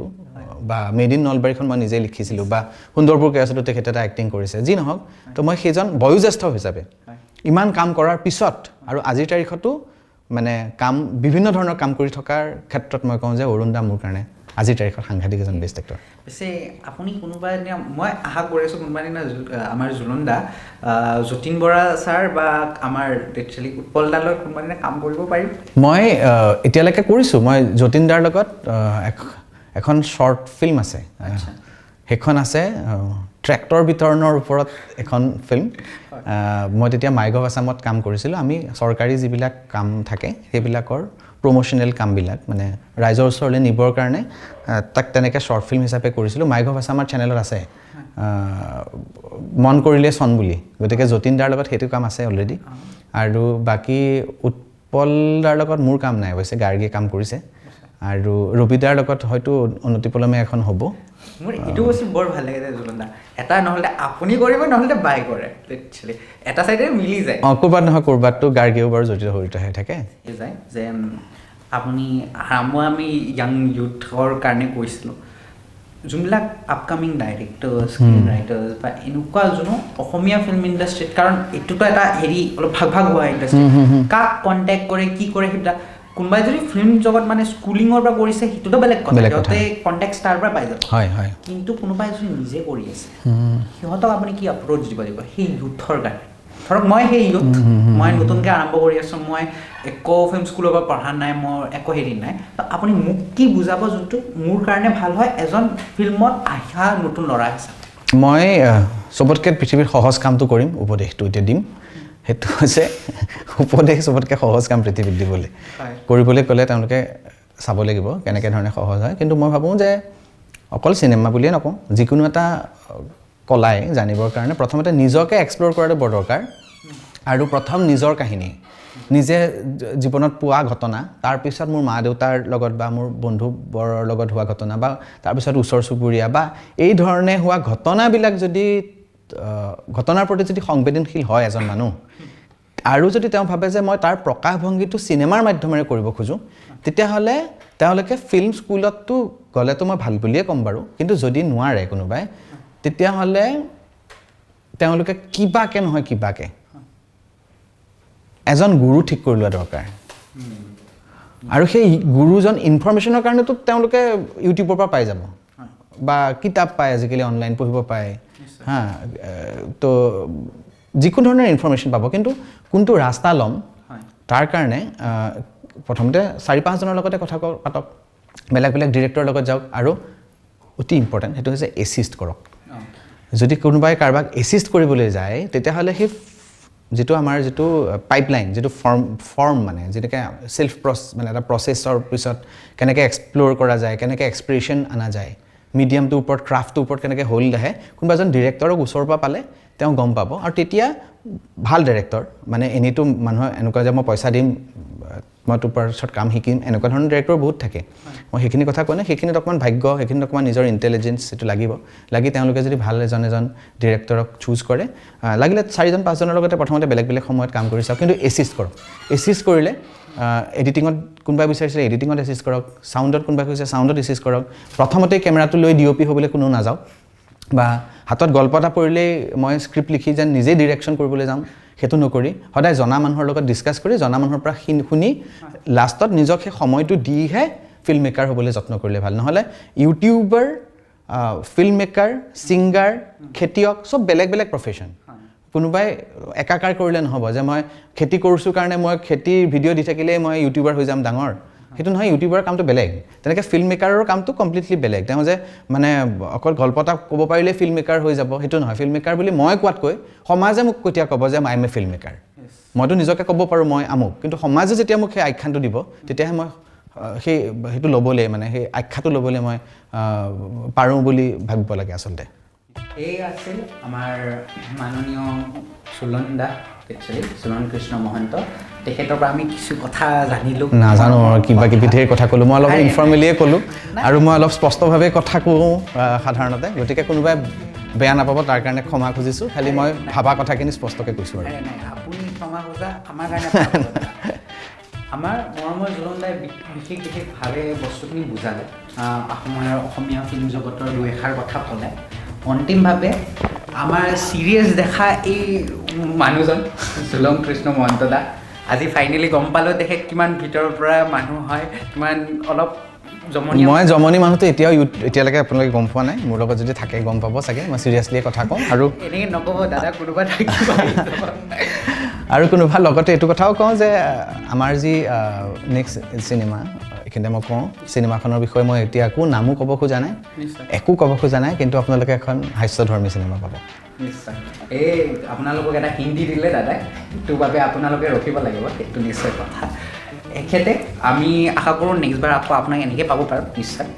খালি এনেকৈ নহয় অলপ ভালকৈ নিশ্চয় আমাৰো তেতিয়াহ'লে অলপ আমি অলপ কথা পাতিম তেতিয়া ভালকৈ কথা পাতিম ময়ো অলপ অভিজ্ঞ হ'ম দুই এটা নতুন কথা ক'ম আপুনি অভিজ্ঞ আছে আমি অলপ হেৰি হ'লে সেইটো কোনো কথা নাই আমি সকলোৱে এক ক্ষেত্ৰত অভিজ্ঞ এক ক্ষেত্ৰত অনভিজ্ঞ কিন্তু এওঁক মোৰ এইকাৰণে ভাল লাগিলে মই মাজতে এটা ফিল্ম ফেষ্টিভেলতে পাইছিলোঁ তেওঁ বৰ কষ্ট কৰি আছিলে আৰু তেতিয়া কিছুমান আহি পেলাই ক'লে যে জুলন দা মই আপোনাৰ লগত কথা পাতিম পডকাষ্ট এটা ষ্টাৰ্ট কৰিছোঁ আৰু শুভেচ্ছা সেইকাৰণে ময়ো দিব খোজোঁ কাৰণ পডকাষ্টটো আজিকালি অভাৱেই নাই ন কিন্তু এই যে সময় অকণমান উলিয়াই মানুহে কথা পাতিবলৈ আহিলে কেমেৰাৰ ফ্ৰণ্টতেই লাগিলে কথা পাতোঁ হয়নে কিন্তু আমি ইজনে সিজনৰ মনৰ কথাটো জানিলোঁ আৰু এখন ভাল সমাজ গঢ়িবলৈ তেওঁ যি ধৰণে এটা প্ৰচেষ্টা নিজৰ কেমেৰাটো লৈ পেলাই লৈছে গতিকে মই ভাবোঁ যে এইটো সঁচাকৈ প্ৰশংসনীয় আৰু তেওঁৰ অদূৰ ভৱিষ্যতে সফলতা দূৰ ভৱিষ্যততো সফল হ'বই অদূৰ ভৱিষ্যতে সফলতা মই বিচাৰোঁ